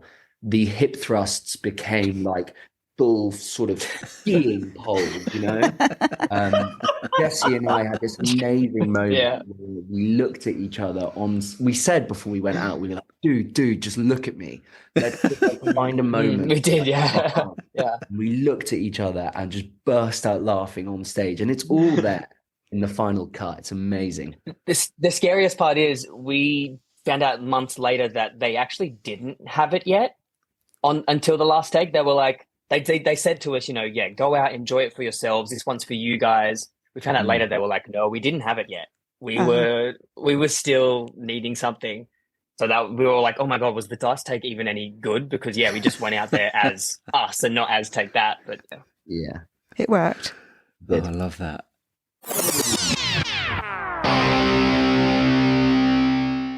Hi, I'm Robbie Williams, and you're listening to Robbie Williams Rewind with the Champions. So we have to ask everybody this question who comes on the show. What is your favourite Robbie song? It doesn't have to be one from the film. Jake knows already, I can see. I know, and I'm going to get the ball rolling with The Road to Mandalay. Amazing song. Yes. That is one of my Desert Island discs. Right. We had Robbie in the car growing up. He was one of, when you used to only have sort of 5 albums. Mm-hmm. I want to say it's Escapology, but I'm not sure. But we had... Sing When You're Winning.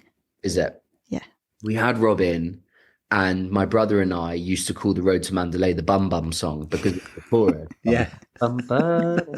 And as kid, I just remember sort of, I don't know, 4-year-old me and maybe 6-year-old my brother, play the Bum Bum song. And we bounced in the back of the car to Road to Mandalay. And it still makes me think of my mum and my childhood, and without a doubt, Road to Mandalay. In fact, when we wrapped on when we wrapped in Melbourne, Rochelle Bano, who plays Nicole, who's stunning in the movie, Yes. she pulled on the old heartstrings, and in her sort of congratulatory farewell letter to me, she wrote this line, which was sort of, just take a moment, be really proud of yourself. And I'm so happy that the, 6-year-old Jake, who listened to Road to Mandalay, has now told this story. And I remember opening the card in my car on the way back to my hotel when I was sharing the car with John O, and I opened the card and went,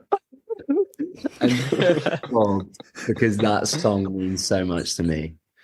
Yeah. Lovely song. Who wants to go next? My dad introduced me to Rob, all of us boys. I'm the youngest of 4 boys, with Mr. Bojangles. And that whole croony Rob is the Rob that I was first introduced to, which is funny because I think for a lot of people that's probably not. And I love jazz, just love jazz. Tony Bennett, Michael Bublé, we had that disc in the car. But so that was the Rob that I grew up with and have a very special place in my heart for. But Simo, whenever I hear Mr. Bojangles, I think of my childhood, and it was really special. I got to take my brother, Jesse, the eldest, to the UK premiere, and at the after party, Rob did a set, and he starts playing Mr. Bojangles, and Jesse, and he goes, "No way, that's sick!" And we get to share that moment together, which was really cool. Oh, that's lovely. And Rob is so at home with that style of music. I mean, his Royal Albert Hall gig and his swing tour was just fantastic. I mean, he's in a different zone when he's singing swing and jazz. It's just, Chase, should we go to you next? Yeah, I always say Feel is my top song. That reminds me of like my childhood, primary school. I feel like it was always on the radio, like in the car with my dad on the way home. And I still love that song. Like I can just listen to it to death. It doesn't never get sick of it. But then similar to Liam, like, all of his kind of classic jazz covers, like Ain't That a Kick in the Head was my tap solo when I was literally like, I don't know how old, 10. So lots of special memories around a lot of his music. Yeah. It's interesting what you say about Feel, because we've said that before on the podcast. I mean, obviously we listen to a lot of Robbie songs and we generally don't get too bored. We're a bit biased. But Feel is one of those which I can just listen to over and over again. Exactly the same. Yeah. Something in it. There's something in the music as well. It's just, it's just magic. It is. And Jesse? Well, growing up, Rock DJ would have definitely been my favorite song. I heard it the most on the radio. We had dances to it at dancing as well. But doing all the research and stuff, I come across Come Undone. Mm-hmm. And I didn't actually know that song. And then seeing it in the film, it is my favorite moment in the entire film, the Come Undone sequence in the car. So that I just think it's such an emotional and honest song from him that it has become my favorite now. Yeah. That was such a moving moment. My goodness, was that an emotional part of the film? Yeah. Crikey, yeah. I knew I would cry at many points in this film. That one I didn't realize I would, and it broke me. Yeah. Yeah. Yeah. So what's next for you all in your careers? Anything that you can tell us, or is it all secret at the moment? Liam, you kick us off, mate. All secret. Heaps of projects coming up. Can't talk about a single. No, I'm on the Wicked train at the moment. So we're doing Perth and Asia next year, which will be really fun. That's where I'm kind of living. What a fantastic time to be in that show. Exactly. Oh, I know. Cool. I have a very, very different sort of film coming out next year. It is an American film. Well, actually, no, we shot in England. It's a UK production set in America. where I play a very unlikable sort of incel. Annoyingly, I was scantily clad for pretty much all of that movie as well. There's a bit of a theme coming, which is such a shame because I hate working out. Movie, it's called Two Neighbors, and I play a very, very fun role called Sebastian, who's not a very nice guy. And hopefully you'll see that in cinemas at some point next year. But I don't really know the details on release dates yet. Okay. Right. Really quick. Like, do you remember the kicking Robbie out of the band scene? Our original costume set? We were supposed to be in like budgie smugglers, right? Like it was supposed togs. to be round Gary's pool. Oh, Yeah. yeah. And it Thank goodness we didn't have to do that. The coldest day on set. Yeah. We wouldn't have been able to eat carbs for like 48 hours before that. Yeah. Anyway, We all had like heat warmers stuck to our backs and in our shoes and all that kind of stuff. We were like an hour and a half into the mountain of like in hinterland, Australia in the middle of winter. It was freezing. Anyway, I forget when you watch it that it's even set in Australia. It just looks like England. It's very incredible. Well set, yeah. I am touring with Kylie Minogue next year for 8 months. Wow, Yeah, as one we're of her going dancers. to see her. Yeah, we're going to see the show at the O2. Yeah. Oh, sick. But yeah, so that's kind of my next all around the world till August next year. Start in Australia, which is lovely because I'm home for Christmas now. So get to just take a little 2-hour flight to Melbourne and start the tour, which is cool. Have you worked with Kylie before? I have, yeah. She's actually the same choreographer. Ashley Wallen is Kylie's choreographer from the film. So yeah, I worked with her at the start of the year, and yeah, she's great. She is great. Yeah. For me, I'm just riding the Better Man train at the moment. I'm in very early talks for a project for January next year, but very early. Right. Well, hope that goes well. Wow. Thanks. Well, we are clearly biased, but I think this film is going to be stratospheric. It hit me more than any other film I think I've ever watched. And I think it's partly because we're so close to what Rob does. I think I'm still getting over it now, actually. Yeah. And we're going to watch it again on Boxing Day. We're taking my parents to go and see it. And yeah, it is going to be one of those epic films. And I hope it gets the awards it deserves. And you guys absolutely brought Take That to life. You did. Completely. And it was a joy to watch you all performing. And thank you for spending so much time with us. I mean, it's been so fun. And we can see the connection with you. I mean, that is a special thing. I'm sure that doesn't happen on every film or every piece of work that you do. And what a lovely thing that you've got this friendship that's come out of it as well. It's incredible. Very lucky. Very, very. Extremely. And thank you for just letting us like reminisce and, like Jake said, be nostalgic and talk about, because we have, this is so close to our hearts, this film.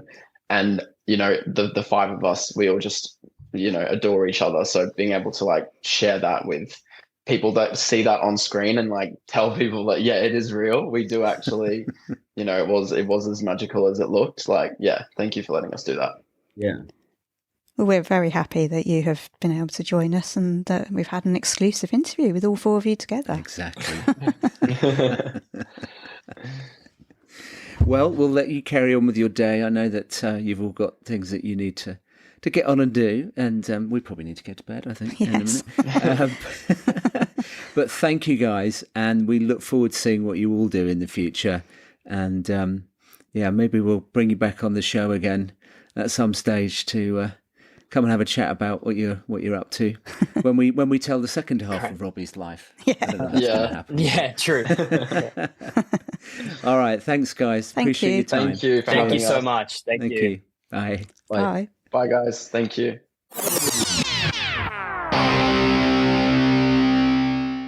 Hi, I'm Robbie Williams, and you're listening to Robbie Williams Rewind with the Champions. So on to part 2 of our episode. We're thrilled to welcome to the show Frazer Hadfield, who plays Robbie's friend Nate in Better Man.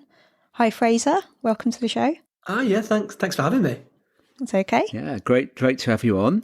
And thank you for wearing your Christmas jumper. Looks I know, good. I'm feeling very festive, yeah. So, Frazer, you were born in Yorkshire and you went to music school until you were 14. So you're an accomplished pianist. Everyone be sure to check out the beautiful videos of Frazer playing on his Instagram. And then you went to drama school, and your first job out of drama school was in Gary Barlow's Calendar Girls musical in the West End. And you've appeared as a main cast member in the TV show Frayed for 2 series. And now you're in your first feature film. How did it feel when you got the part? Yeah, gosh, you've done your research. Hopefully it's right. Yeah. Do you know what? It was amazing when I got it.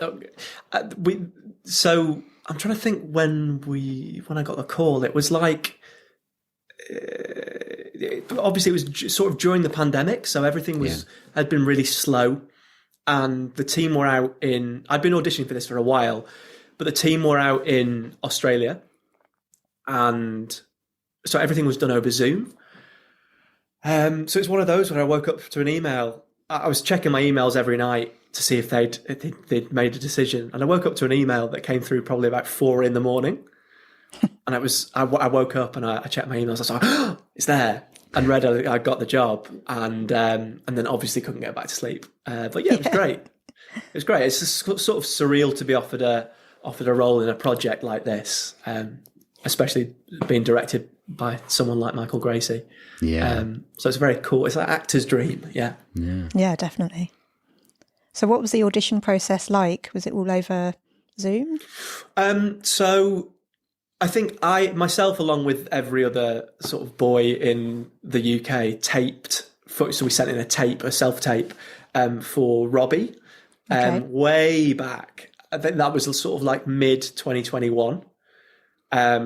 I remember on the audition breakdown, it didn't mention the monkey thing at all, apart from it doesn't matter if you look like Robbie Williams or not was the thing that it said. So I was like, oh, that's slightly strange.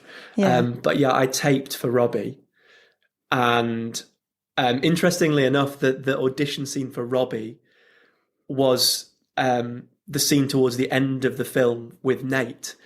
Uh-huh. So I remember taping the Robbie bits and then I got the same scene back to do the Nate bits. But yeah, so I taped, and then I taped for a couple of parts in the film until they decided they wanted to see me for Nate. And then that's when I spoke to Simon Gleeson and Michael Gracie, and we spent a couple of hours together on Zoom, knocking things back and forward. And then, I found out, and it was pretty close to shoot. Or pretty close to the start of production. So I found out and flew out 2 weeks later. Wow. And then was in Melbourne for 5 months. Wow. Okay. And how much? This isn't a test, but how much did you know about Take That and Robbie before the film? Like, obviously, I'd grown up with Robbie. And I remember Take That reforming was quite a big thing, quite a pivotal sort of memory. Yeah. And then, yeah, obviously, I'd worked with Gary before and know him a little bit. So yeah, I guess I knew as much as the sort of average sort of British person that grew up when I did. Like, Robbie's such a fixture, right? Yeah. And especially the Take That resurgence was right when I was starting to get into music and listen to music. I can't remember how was it. When did they reform to? Was it 2008? 2010. 10. Okay. So yeah, I'd have. Yeah. So that makes sense. Were you a fan? Yeah, I loved the music. It was all the music. I mean, I love Robbie's music, but the Take That music's great as well. All the new stuff, and I think everyone wasn't it? It was on the radio non-stop. It's inescapable. Yeah, absolutely. But yeah. And can you tell us about your character Nate and his role in Robbie's life story in Better Man? Yeah, sure. So Nate is Rob's friend. That he grew up with in Stoke. He is always by his side through thick and thin, and without giving too much away, they they're thick as thieves at the start of the film, and really sort of cut from the same cloth.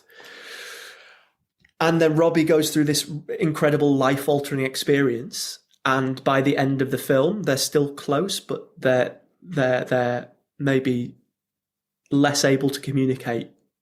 They're sort of speaking two different languages by the end of the film, which is quite sad. Yeah.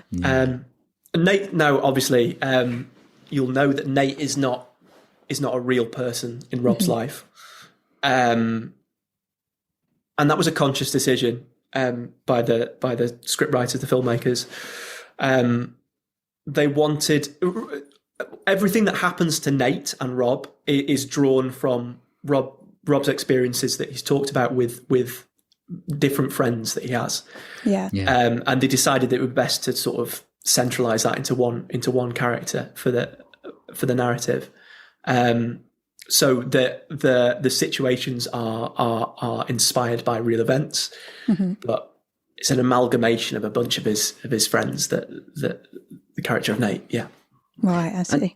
And did that, or how did that affect how you brought Nate to life, knowing that it was that amalgamation of different people coming together? Did that impact on how you developed the character? Massively, yeah. Because obviously everyone else in the film, or lots of the other people, the actors have loads of sort of source material to dive into, and people to meet or have coffee with, or like videos to study.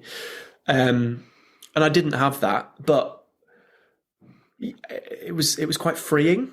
It was really nice to be able to, and Michael, Gracie, and the other writers really sort of pushed this to me, that this was my own character to create from the ground up, which is sort of nice. It it unburdens you from worrying about, like, what does this person sound like, or how do they walk, or I don't have to worry about any of that. I can just focus on sort of the scenes and how would I respond in this moment to what's going on. And look, I mean, I didn't grow up in Stoke, but I grew up in Oldham, and there's lots of similarities, and I recognise Nate as a character. I recognise Nate and I recognise Rob early on in those scenes. They're like people that I know and grew up with.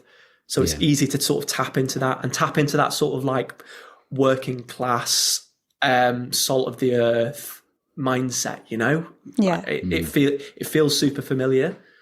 So yeah, it was nice to be able to create it from the ground up. Great. And what was your favourite scene to film? My favourite scene to film. Do you know what? The first scene that I have with Robbie is we're sort of perched on the edge of a big billboard looking over a Stoke, and that was so much fun because they sort of gave us license to do what we want and just have a play around, sort of give it the beans, and we were just messing about. So much of that is improv. Oh, cool. And the way that Jono, I mean, there's a structure there, and then there was lots of stuff that they couldn't use in the end because it was a bit too blue. But yeah, I can't wait to see the outtakes from that actually. But yeah, it was just Jono and I were just messing about. It's so playful and yeah, it was a lot of fun to film that one. The other one that was actually, I mean, it's obviously it's quite an emotional scene in the film, but I guess you don't really think about that when you're filming it. But the filming Angels was so cool. I've never been involved in anything quite like that, because the way it works, obviously, is we shift from Top of the Pops to the sort of the graveyard, and the way they had to film that was we filmed it at the graveyard with the Top of the Pops set. What, like at the there? graveyard? Yeah. Oh, wow. And then we filmed it the other way around. We filmed it in the studio at the Top of the Pops with the graveyard and all the mourners. My goodness. And they meld the two things. And it's raining, so it's raining inside and it's raining outside. It was the most incredible setup you've ever seen. Wow. To create what is essentially quite kind of a small but intimate, moving moment in this. It it was incredible to see the scale of the production, and that's where that really came through to me. And also it meant that a lot of us were on set that day. Obviously, a lot of my scenes are just with Jono, with Robbie, Jono, who plays Robbie. But yeah, that day sort of everyone was around. It was really nice. Or that day, I say that day, it took us about a week to film that sequence. So yeah, that was also very fun to film. Yeah. Although, yeah, it's quite a sad one in the film, but yeah. Oh, yes. Yeah, very. Yeah. Took a while to get over that one. Yeah. It was certainly an emotional moment. So what was the most challenging part about your role, do you think? I guess that challenging in terms of performing it is that every scene that I have is quite an emotionally charged scene in different ways. They're all quite high impact and quite pivotal. So yeah, it's about finding that and finding the relationship that is obviously so incredibly complex, but isn't necessarily all shown. Mm-hmm. So it's about plotting the journey and finding those emotional beats. I mean, this film obviously is massive. It's massive in scale. It's spectacular. But actually, if you look at the scenes that Nate has with Rob, they're all really intimate and domestic and fairly kind of like kitchen sinky. We're talking about sort of really mundane, banal stuff, right? And so I guess it's finding the stakes within those really small, intimate moments, and giving it enough weight so it balances against the. Because I mean, you compare the scenes where we're just talking about like a football match or whatever to like rock DJ down Regent Street. They're completely different in scale, right? Mm-hmm. So it's about finding a tone that you're able to match across the whole film. Yeah. That was kind of challenging. That contrast, that's really interesting. That contrast is probably what makes it work. You know, having those moments and then those epic moments. I think so. I think that's what's so amazing about this film, actually, is that it's unusual, I think, for a film like this to balance like those massive, incredible set pieces with something far more intimate and smaller. And I think that's, what makes it affecting, right? The stuff with Nate, the stuff with Nicole, they're not scared for it to be really small and really ordinary. And it's the ordinary bits. That's what's so sad, right? Because that's what I think Rob's craving in a way and can't quite work out, you know? Yeah, I think there's a disconnect in those bits where it should be really normal and natural, and he can't quite make his normal life work. Mm-hmm. Yeah, definitely the case. And what was it like working on a film that blends reality with fantasy? Yeah, well, I mean, like I've just said, it's for me, it wasn't really like that for most of the time. Yeah. For me, it was reality. You know, it was like gritty, sort of emotional, dramatic scenes. So yeah, you've got to have it at the back of your head what's going on around it. But then I didn't really see it until we filmed Angels, and I was like, oh yeah, look, why are the kind of Top of the Pops fans jumping around over there as I'm being a pallbearer? You know, it's for me, it wasn't so much of an issue, and I think that's what Michael did so well, is that it was so in the moment, and it was so focused on what we were doing at any one time that I mean, I could be forgiven for thinking that it was a sort of kitchen sink drama that we were filming for most of the time. Yeah. Shock when I went in and saw it, and he was a monkey. But And how do you think the character of Nate reflects Robbie's struggles with fame, addiction, or self-discovery? I think he's a counterpoint, isn't he? He's like Nate is a good idea of what Robbie would have been like had he not ever joined Take That, had he not followed that star or whatever, you know? Yeah. That's, I think Nate has materially far less than Robbie, but ultimately he's sort of more fulfilled. Yeah. I think. Yeah, and I think that's where the sadness and the rage comes from. But Nate has problems too, right? Nate's going through stuff. Nate's finding it really tough, and it's not the same as the. Of course, it's not the same as what Robbie's going through when he's suffering with anxiety, performance anxiety, and all the addiction stuff. It's not the same, but it still matters to Nate. Mm-hmm. And the fact that Robbie can't square that, he can't understand that matters in the same way. I think that's where the disconnect comes. Yeah. So how did working on a feature film differ from TV or theatre, and what's your favourite aspect of each? Yeah, it's hard, that one. Because obviously this is my first film. Yeah. And I don't think it's a typical experience in that it's quite big, and Michael works in a really kind of particular way. It's very theatrical, the way that he runs his set, like long takes, lots of rehearsal. You don't usually get that, I don't think. Certainly, Right. you don't in TV. Okay. But yeah, and also it's a motion capture film, right? So I'm acting against someone in grey pajamas with dots on his face. So that's also really, really unusual.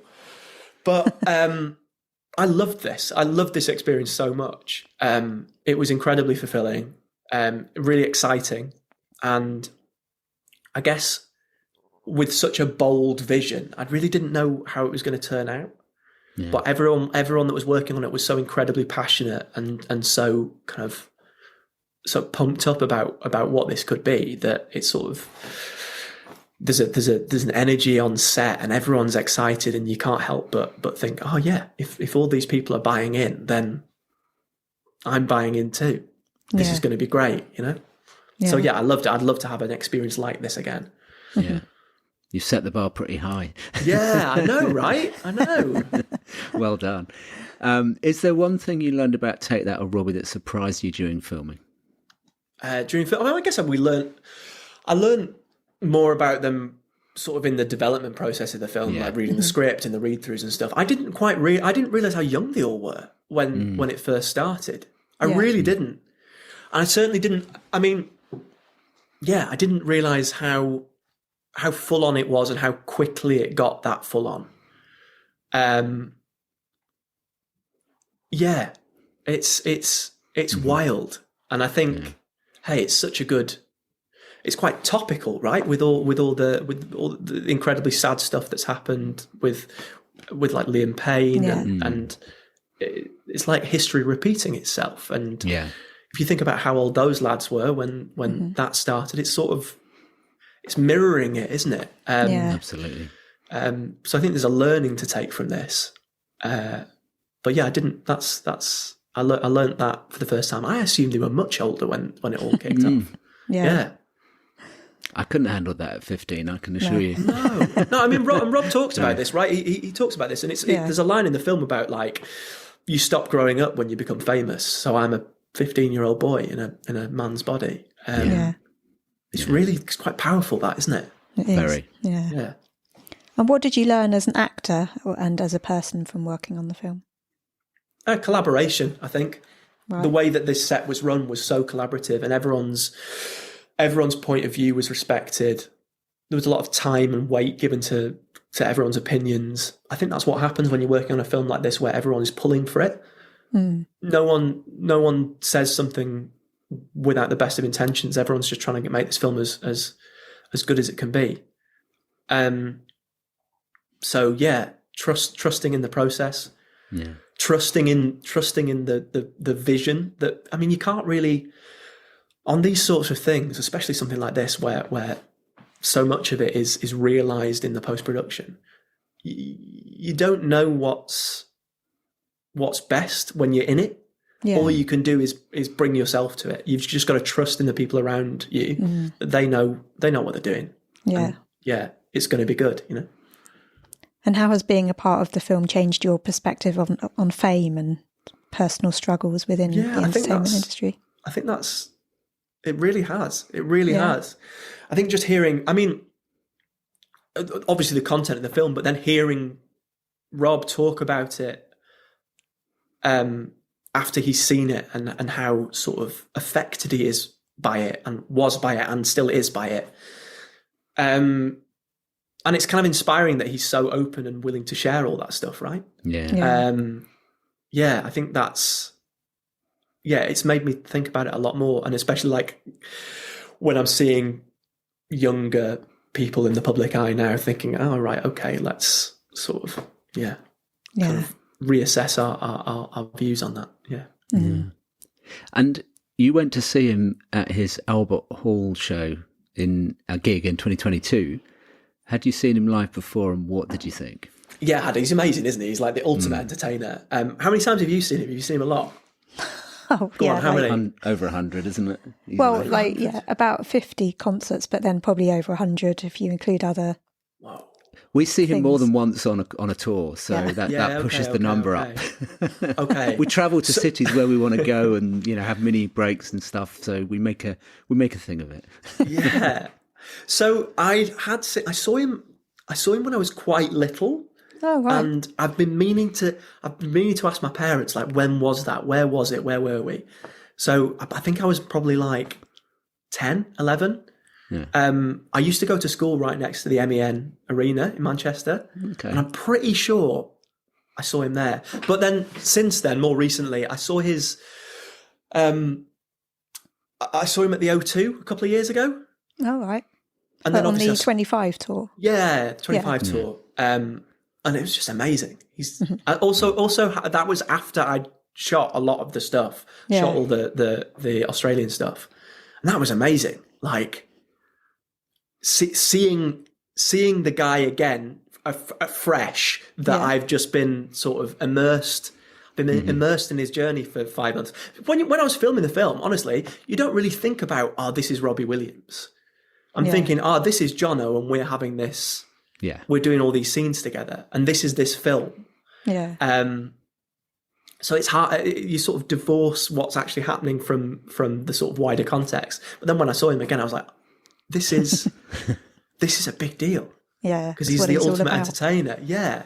And then the Albert Hall concert was amazing. That was so cool. I was sat. Me and Jono were sat next to each other for that gig.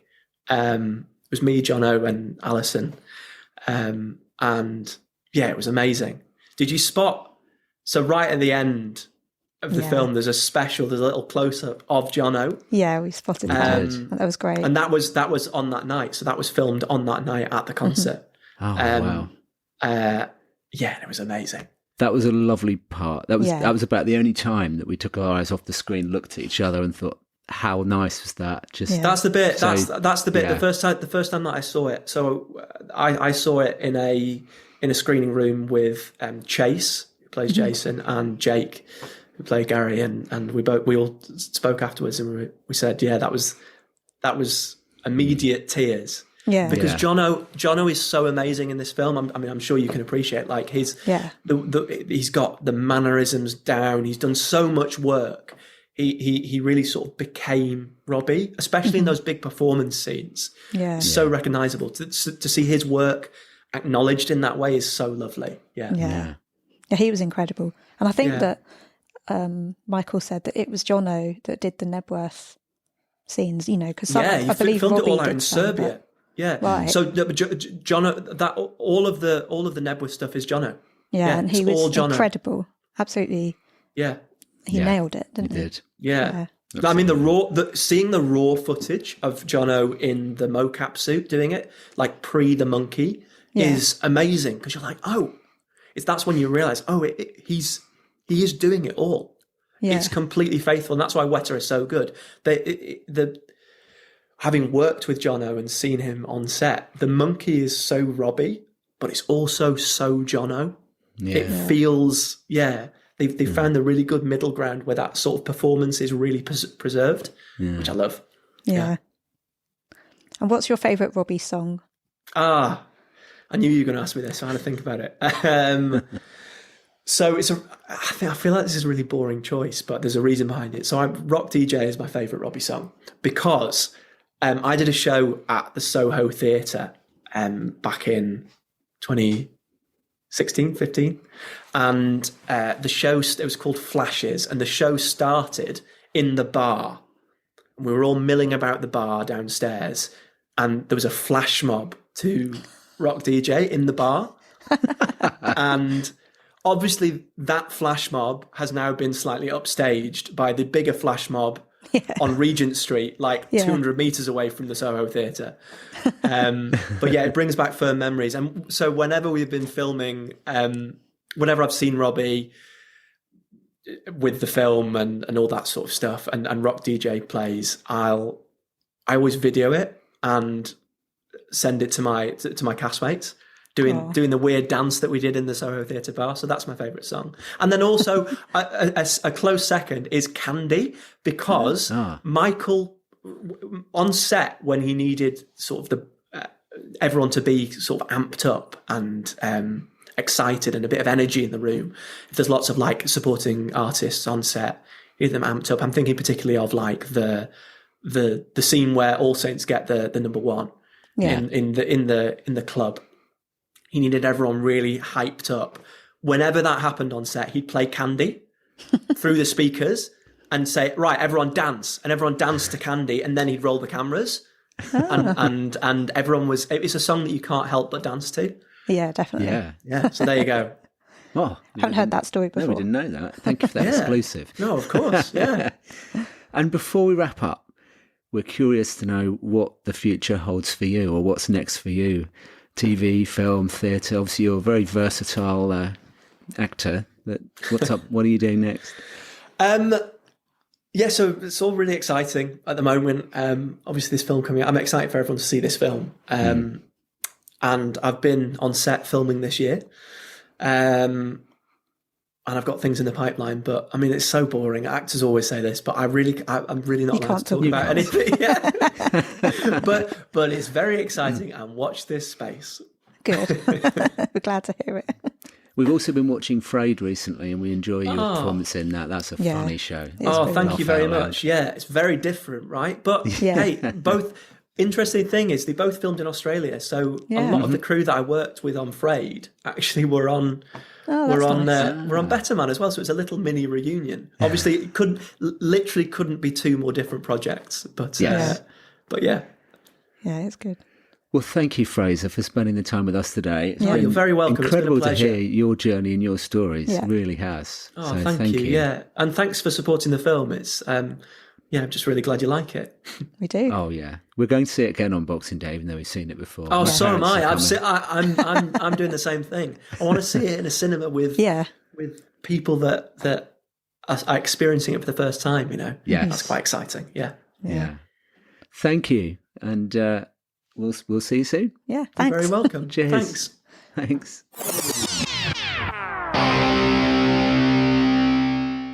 Hi, I'm Robbie Williams, and you're listening to Robbie Williams Rewind with the Champions.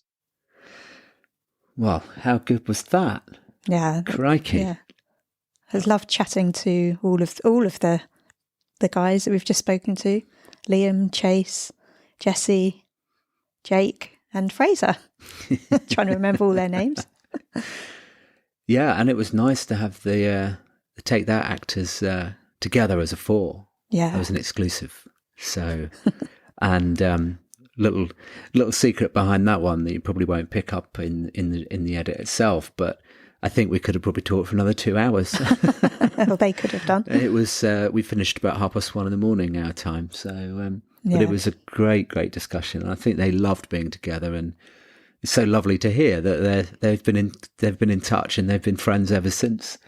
That doesn't always happen, I don't think, on those kind of projects. And I loved the fact that they've got matching necklaces. Except Liam wasn't wearing his. Yeah, you need to watch the video version as well, because there's a few moments which need video, I think. Which is obviously on our YouTube channel. Yeah, so go and check that out. And then it was lovely talking to Frazer. What a lovely guy. Yeah. Very, very talented indeed. And played the part of Nate incredibly. So it was lovely to hear his perspective. He had a little bit of a different perspective, didn't he? Because he wasn't involved in all of the huge razzmatazz and, the real CGI sort of scenes. But as we said, I think it needed that contrast of reality. And he really reflected Robbie's struggles throughout the film. And I would recommend that you will watch Frayed as well. It is funny. It is very funny. If you like sort of quite dry, witty humour, it's good. It's very, very good. So Better Man is out in cinemas, certainly in the UK now. And also Australia, Ireland, Russia, New Zealand, Greece, Singapore, Croatia, Hungary, Slovenia, Serbia, and Montenegro. And also visit robbiewilliamsrewind.com and look for our episode page, and we'll put a link and the release dates on there as well. But you can visit betterman.robbiewilliams.com and you can also find the dates there. But I'm sure those of you that listen to this show probably already know when it's coming out in your country. But we'd love to hear from you once you've watched the film. Yeah. Get on our socials, comment. Lucy will be putting some posts out. Tell us what you think, and tell us what your favourite moments were. And just, we'd love to hear from you, because every time we talk to someone, this is what I'm finding interesting about the film. Every time we talk to someone about it who's seen it, there's a different conversation that comes up. Yeah. So there's so much in the film. We're looking forward to seeing it a few more times, aren't we? Yeah, definitely. Going to be going weekly to the cinema to see it. So it's out now in all those countries, and for the rest of you, it will be out soon. Check out the date. We're biased, but it is an incredible film, really incredible. Take some tissues with you. You're going to need them. And have a few hours afterwards to decompress. Yeah. But it is absolutely incredible. And I think the other thing we wanted to say is more on the way, more content from us on the way. Some more interviews are lined up. Yes, from the film. Yeah. And a lot more in 2025. Loads of other people who we haven't managed to get on yet that we're still chasing. You know who you are. Who've promised us to come on the show. So there will be more on the way, won't there? Including maybe the big man himself at some stage when he releases his new album. Well, he has hopefully. promised that he'll come back, so we're going to hold him to that promise. I think that about wraps up. Yeah. Doesn't it? Mm-hmm. Okay. Thanks very much. See you soon. Bye. Robbie Williams Rewind.